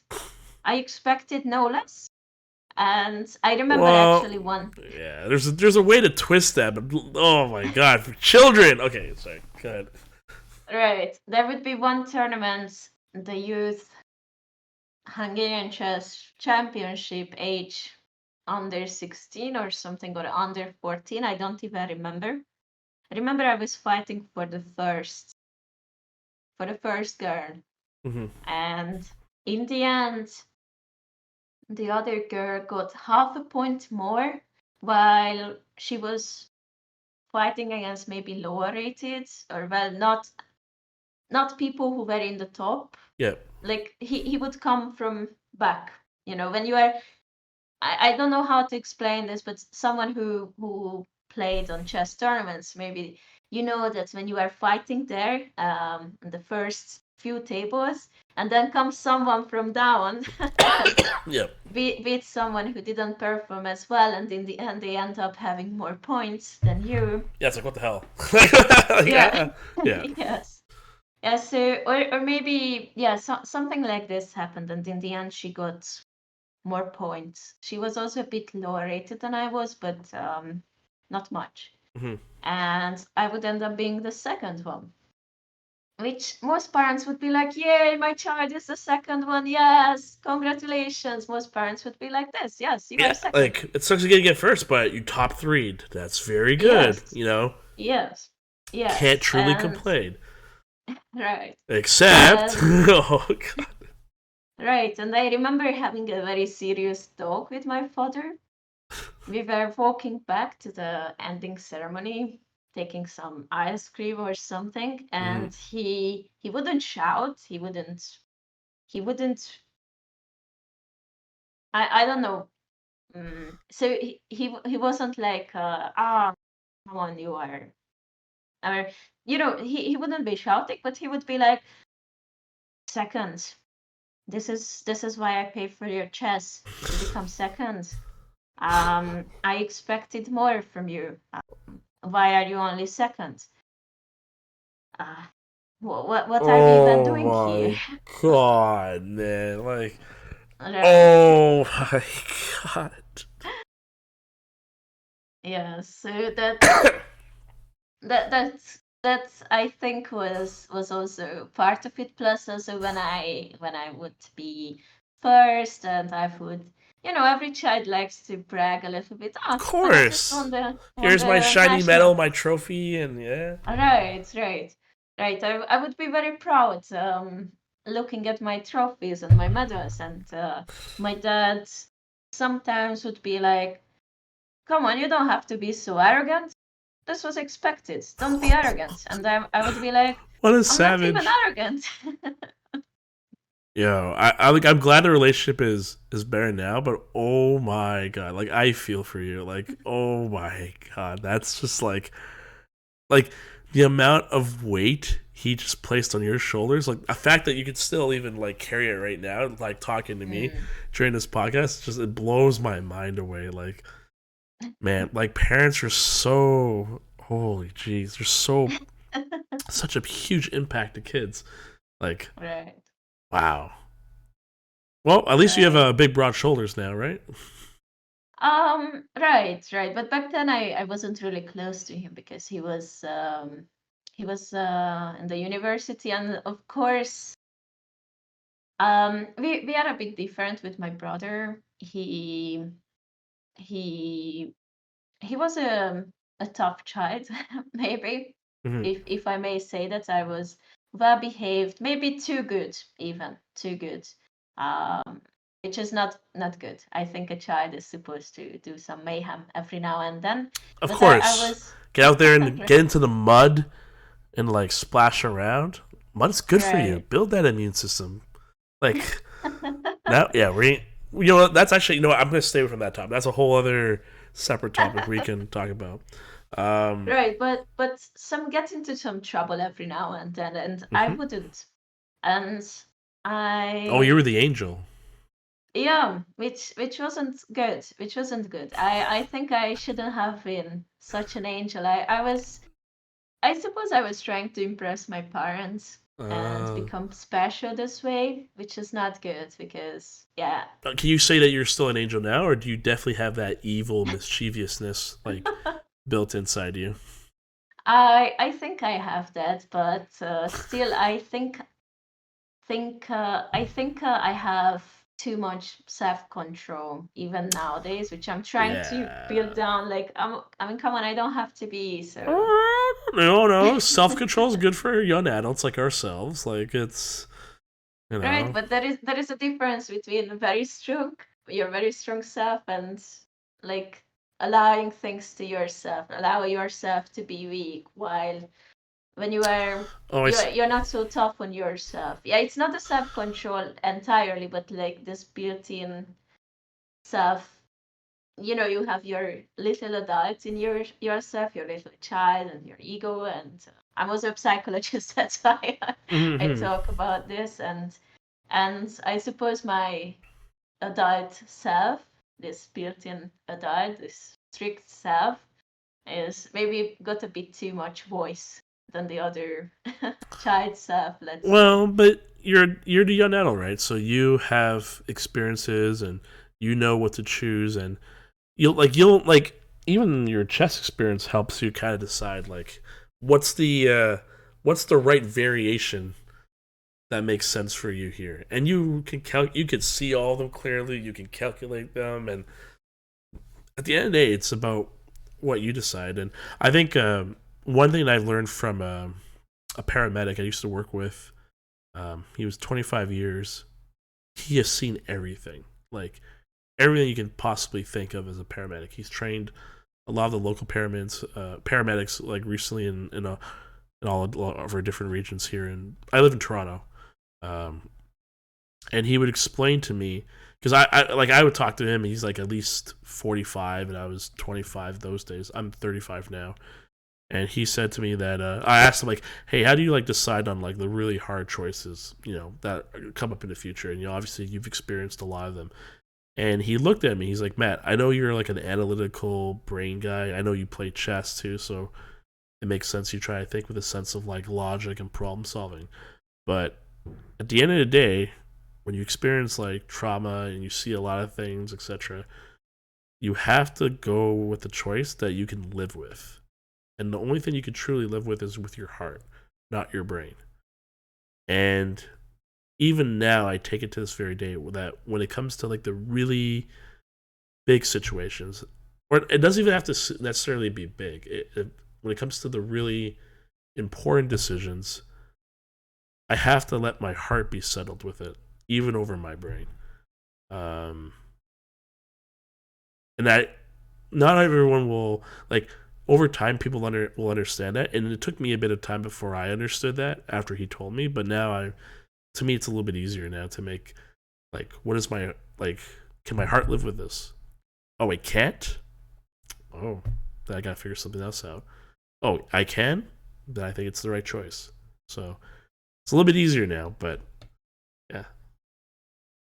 Right. That's an interesting thing to say.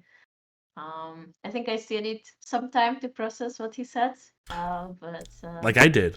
I was 25 when right. I heard it, and it took me years to understand it. And again, it resonated stronger from him being a paramedic, who, like you know, unfortunately seen every type of human being die before, saved babies coming out of like a burning building. Like he's done all that stuff. So yeah, really made me really feel and think. But yeah, I wanted to ask you. Now that we know a lot about your chess journey, I'd like to know about your streaming, your Twitch. How did you get into that? Like, how long? Like, when did you first start? When did you got interested in streaming? And how are you doing right now? Like, in your journey on chess streaming. Um, but so I am also an introvert, and whenever I saw people uh stream, I wasn't watching too many streams. Not at all, actually. Mm-hmm.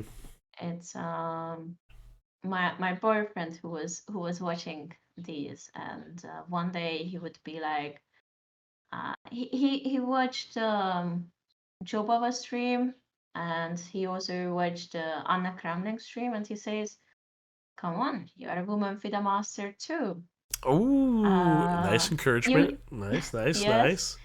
you could do this too. I mean, come on. I'm sure people would watch you. You are funny. You are smart. Come on, you could do this too. Why not?" And Can I I would be like, Yes.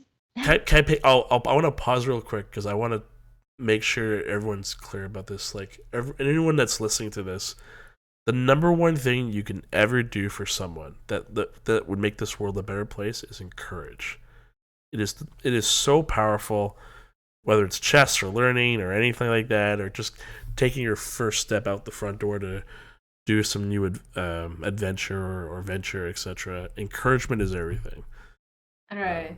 Sorry, I just wanted to Right. mention that because it was very very strong moment that that took place. Right. Right. Right. And yeah, it was very helpful. And at first, I dismissed it. Like, no, I mean, come on, look at me. I can't talk to people. I am shy. I can't really talk. My English is not as good. What do you want me? I can't do this. I don't know what to say. Like, what do I tell people? And he wouldn't leave it alone, this topic. So I thought that was it. Mm-hmm. And then he would bring it up. Um, not not weeks later or days later, like on the same day, actually. He was like, come on, consider this. I think you would be good. You can do this. I would be like, leave me alone. Finally, I don't want. So a few days later, he has good convincing skills. He says he kept this going. And I was like, just stop this. I will try it. If I like it, I continue. If I don't like it, then that will be it. I can't. Just leave me alone. And I thought I would do one stream and that would be it. I couldn't imagine me liking this. So I started streaming. I remember my very first stream. It was on Lichess actually. I was Hey. solving puzzles. And I was solving puzzles and I remember failing at all of them. I was I was so nervous. I tried to Oh, okay, okay. I was trying to explain why this, why that, Yeah, why I because you're would like play introvert this. heart's like dun dun dun dun dun dun dun, dun. And Yes. like you're losing vision as you're looking at the screen, and no one can tell, but you can. It's like the anxiety is like up here, and you're just like, I don't know what to Right. do. I Yeah. move knight to f4. Yeah, I get it. Right. And it was very funny because I tried to explain why I would make that move. Why I think that's the solution, and then I would play it and I would get the red emperor. Oh no, that's hilarious. Now that's comedy gold. I'm not gonna lie, that's pretty good. Yeah, I wish I had my first stream actually. I would rewatch it. I wouldn't have a lot of fun. Probably I would cringe a lot.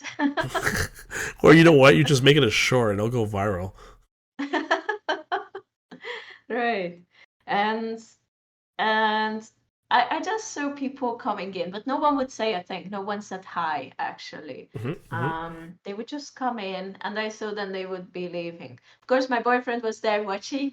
Always one viewer. There was Yeah, always one super viewer. moderator, of course, all that Yes. stuff. Yeah, yeah, yeah, yeah.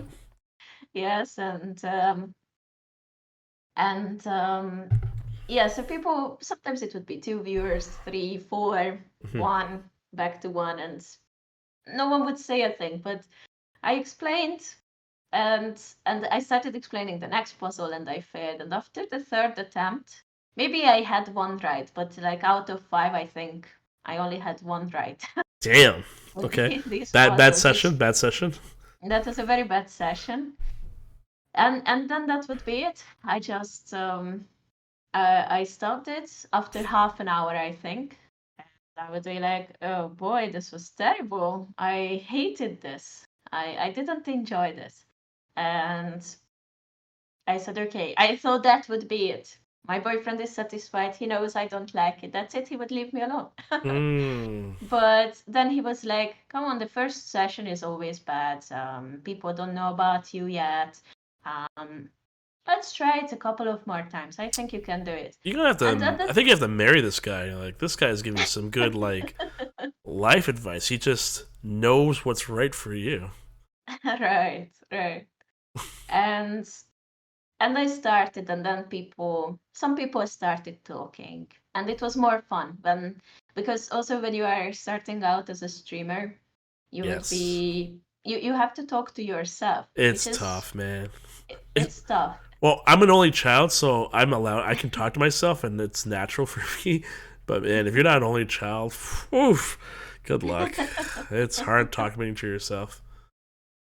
Right. It was tough. Plus, also when you know some people are watching but not saying anything, yet you are talking to yourself, it Hmm. feels weird. Like, am I saying the right things? Is this really correct? Yeah. And yes, but when someone said the first hi, it would be easier. It would be easier because then they had some questions and then I could answer that. And then it started, and then more people joined, and it started becoming fun. So I stuck with it. Man, and that's great though. Well, you know what? You've probably had so to kind of wrap this into context. Your childhood chess wise was effed up. Like that was bad. Like it was, but your streaming was probably the best scenario that could have happened because you had uh, someone, and it just happened to be like the love of your life, but more importantly, you just had someone that encouraged you and just kept giving you, nagging you on a little bit, not like probably like going crazy, but like kept going on and on and on because they imagined you in that light. And why not? Like, you're a successful chess player. You're not like an IM or a GM, but like 99% of people will never be that way. They're just crazy, right, like in a good right. way, like those type of players. So, like to me, that's a big W. Thank you. Yes, at this point when I started streaming, I wasn't really playing chess that much because I had university, which stopped it a little bit. Hmm. I decided to go to university and not just pursue an entire just chess. I love chess, but just chess sounds a bit scary also because there is so much to life besides chess. So I didn't want to be only a chess player. And at that point, when I started streaming, it was also during COVID times, actually, not in the very beginning, but more like the end of, or well, like 1 year, not even 1 year, but a couple of months into COVID. That's when I started, and I wasn't really doing much besides well, I didn't do much chess at that point. I wasn't attending tournaments. That was just it. Yeah. And Were you studying chess though during that time, like COVID? mm, Because I know a lot no, of other kids did. Because yes. they got stronger. Um, right, right. I didn't study chess. Because at that point, we grew up. Also, the community I was attending, my friends who were the same age or very very similar in age. They also grew up. They started going to university. Therefore, when we went to chess tournaments, Hmm. Hmm. they wouldn't be there, and it would be more like a lonely experience rather than having friends around. Not like back in the day when everyone was there. We could play, we could chat, we would encourage each other, we would cry together. It was fun, but as an adult, it was a different experience. Or well, as young adult, when everyone went to university and people would be like, okay, we go to this chess tournament. I don't think so. I have an exam. Now I don't want to Oh. focus on chess anymore that much. I will still go to team chess championships, but that's it. And I think that also discouraged me a little bit, and I didn't really continue. So at this point, I wasn't learning much, which changed since then. I'm learning now again, and Oh, do you have a new goal in professional chess? I would like to reach Women International Master. Um, Hey, you want to be? because I think it's Slavana Dimchenko is WIM. I think so, yes. Yeah. It's a bit sad because I would have it. Just I have. two norms. I have a woman grandmaster norm Ooh. and a woman international master norm. And I would have another third woman grandmaster norm actually, which I scored at a tournament, but FIDE didn't accept it because, for the silliest reason, there was no international arbiter at the tournament. No, you do need one for that. Yes, Actually, yes. I didn't tell you this, but I'm a national arbiter, and Oh, my goal nice. is to become an international arbiter in like 5 years from now. Because one thing I really love about chess is judging, because it's so complex. I know, and it's funny because most competitive players are like, "How can you stand it? You just stand there, you look bored." I'm like, "Yeah, it is. You can definitely feel bored, but to like run a tournament successfully and know all the different rulings and know every possibility, like that's a challenge. And then you got like norms on the line, like it's even a bigger challenge. But yes, Right. under FIDE rules, if it's a norm tournament, it has to be a well. I guess it depends on the title, right? Because I think for I think a FIDE master could still do a norm tournament, but maybe it's not GM norm. Maybe for GM it has to be an IA or something. It wasn't even a norm tournament. It was an open tournament, which is Oh, it's much harder to get norms on open tournaments, I suppose, because you can play titled, not titled, yeah, because it's all and about performance rating and stuff. But yes, yes, so did you have what and was the highest ranking arbiter? Was it so it was like an NM? Like there was no FIDE because an NM can run uh, a FIDE tournament, but it won't be a norm tournament. Like you have to be a FIDE at minimum, I think. uh, I think he was a national arbiter, but not international. And Yeah. So there's you have, there's there's three titles. There's the yeah. national arbiter, which is your countries, and they can run a FIDE tournament.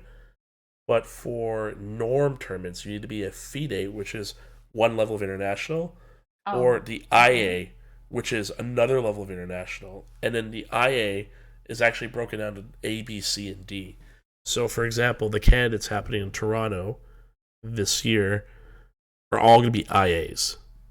And all of them are going to be different levels, like A, B, C, and D.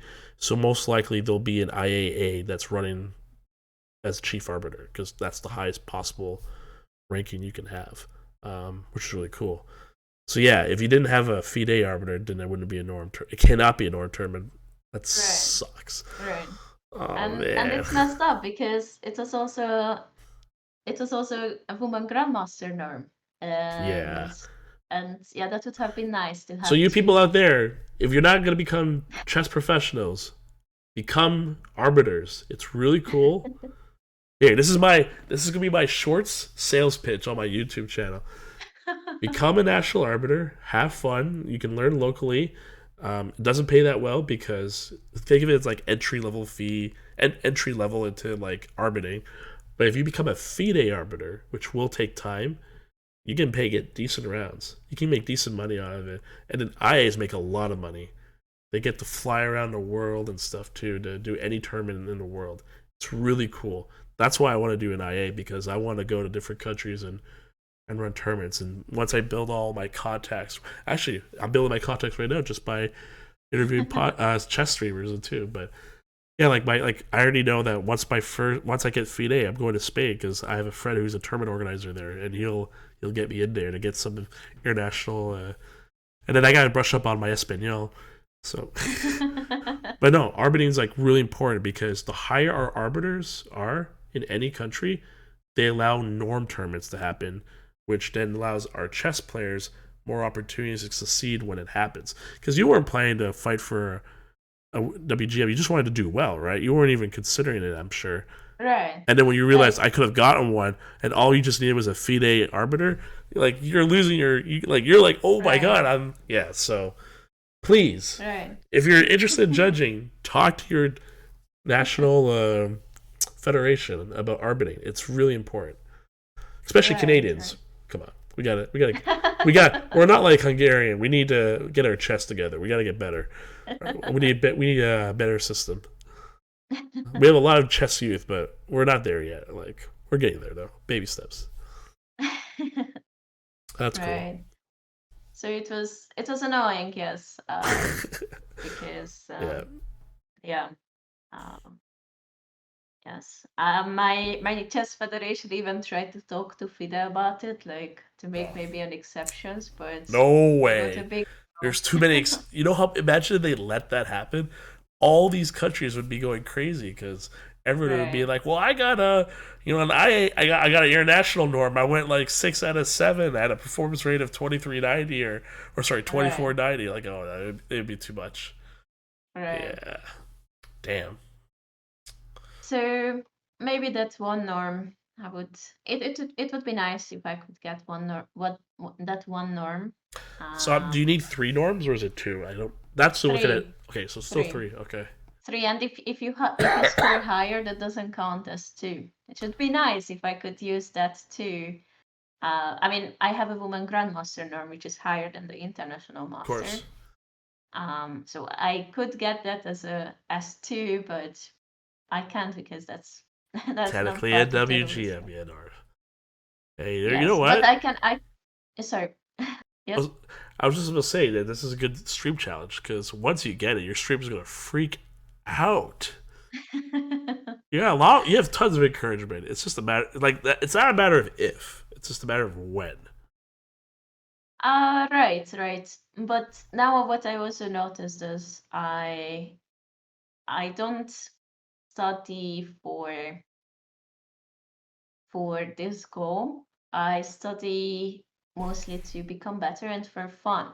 I used to hate studying because I thought, who needs to study? I can just understand this. No Oh one, my god, it's the easy way. I love your eye rolls because it's like not that it's just like a funny expression, but it makes me think that this is like the childhood you going like like that's what I'm seeing, which is Right, it's amazing. right. Yeah. No, Yes, I completely and get it. I get it. Like yes, it's you got it. Like as an adult now, we can definitely make it sure that it's like, yep, we're gonna play for the fun and enjoyment of it and the challenge of getting a norm and more importantly doing it in like a very like healthy way. right. Yes. So I'm actually more motivated this way because back then I think I was studying for my parents, my coaches, but not for myself. Hmm. Why now the difference is I study for fun. I study for myself to become better, and if I manage to get the Women International Master, I will be very happy. But if not, I'm still happy because I become stronger, I learn more, I can teach better, and I can maybe provide better content as well. So this is also part of it. No, that's very strong in resonation of what you're saying. Like now you're doing it on your terms, your decisions, and you got a nice bit of a community that's supporting you. You got a lot of chess professionals that are also cheering for you too. So it could just only get more fun from here, right? Right, right. Cool. Uh, we're gonna end this with a couple of fire rapid questions. I'm Oh, I didn't prepare these. I always keep telling every streamer this. I'm gonna have this list prepared eventually, where I'm gonna have all these really good ones. Unfortunately, I just do them off the top of my head for now. But I always like to hear. I always get to like to hear a little bit insights of someone. So I'm gonna give you a very simple one: hot and cold, or hot or cold. hot. Oh, okay, hot. Okay. E4 or D4. E4. Yes, that's what I'm talking about. Damn these D4 Always. players. Yeah, man, these D4 players, they're just all positional. Not positional too, but okay, E4 or C4. E4. Still okay. E4 knight f3. E4. I'm loyal to E4. Beautiful. Uh, E5 or D5. E5. Really? Damn, I'm too scared to play an E5, man. There's way too many openings I have to like literally know.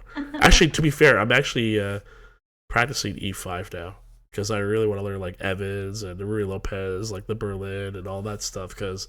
And that's the cool thing about chess is if you feel like you're stuck even at like a 19 or 2000 level, just learn like 6 different new openings, and your whole game just opens up again. It's like the problem is you're gonna lose for quite a while until you get better.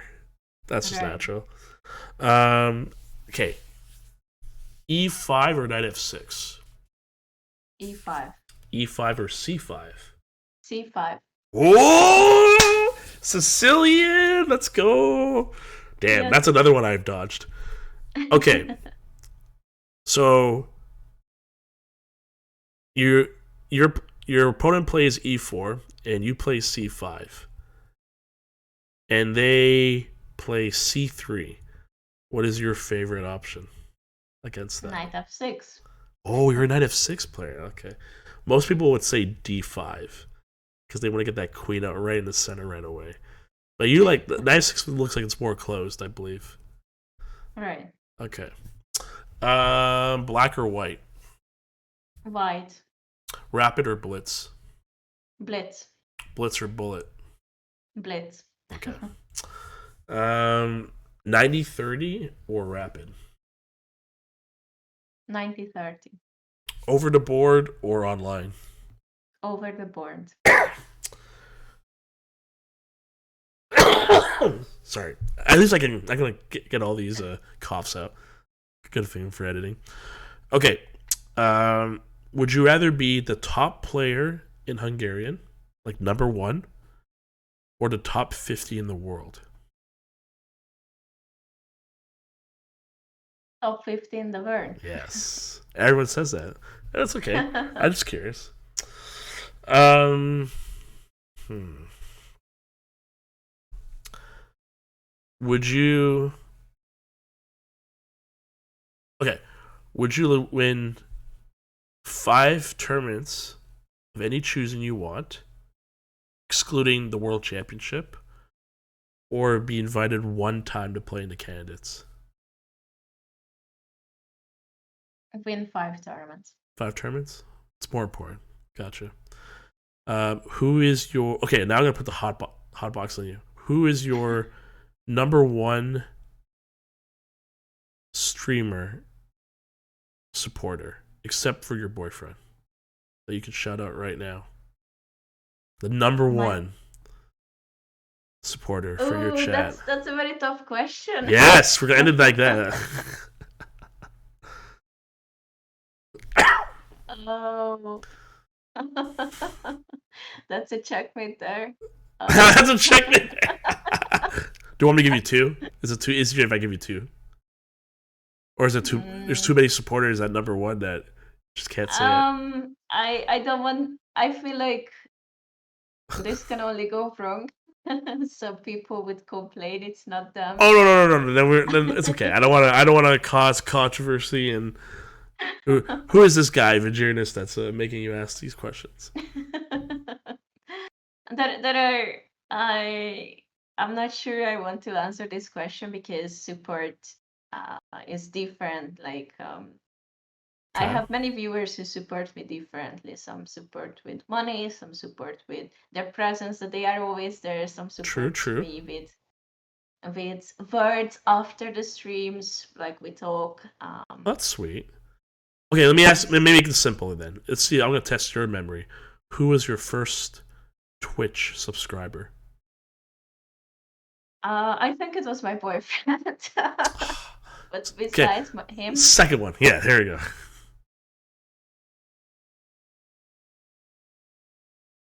I'm not sure. Oh my gosh, maybe it was Jan42. Jan42. Shouts who is still with me on this journey. So very good. Shouts to you, Jan42. That's the fastest way to get your shout out. All right, great. I know you have a chess student to teach, and that's why I wanted to cut it back a little bit. I think we could have gone a lot longer, but 2 hours is pretty solid. Right. But no, thank you so much for coming on. This was really great. I'm glad to wake up 7 a.m. in the morning for this. It was very uplifting, and you really are great with explaining stories and putting us like in the moment in your childhood shoes and streamer shoes of what you've been through in your chess journey. Would you like to tell everyone how they can find you online? Your chess platforms, social media, any courses you have out, any of those, any secret podcasts we don't know about that you want to talk about? By all means, floor is Mm. yours. Well, first of all, I would like to thank you that you reached out to me and invited me to your podcast. It was a lot of fun, and thank you for all these deep questions that I don't always manage to explain to my viewers, and Mm, doing this journey that you ask about other people's chess journey, and show the others out there who are not necessarily part of this deeper chess world, maybe just they have fun, and there is nothing wrong with that, mm-hmm. just not necessarily seeing what is behind the scenes more. So thank you so much. You're welcome. And um so where to find me? I am, yes, a streamer. My name is Szefru with an S and a Z in the beginning. Yeah. Yes, so Szefru. You can find me on every platform by this name actually, or Szefru Chess. Um, so that's how you can find me. I also did a couple of podcasts, but not Hey. as often as you do. Well, Yes. my number one goal is to always make sure the guest feels comfortable and try and ask the right question.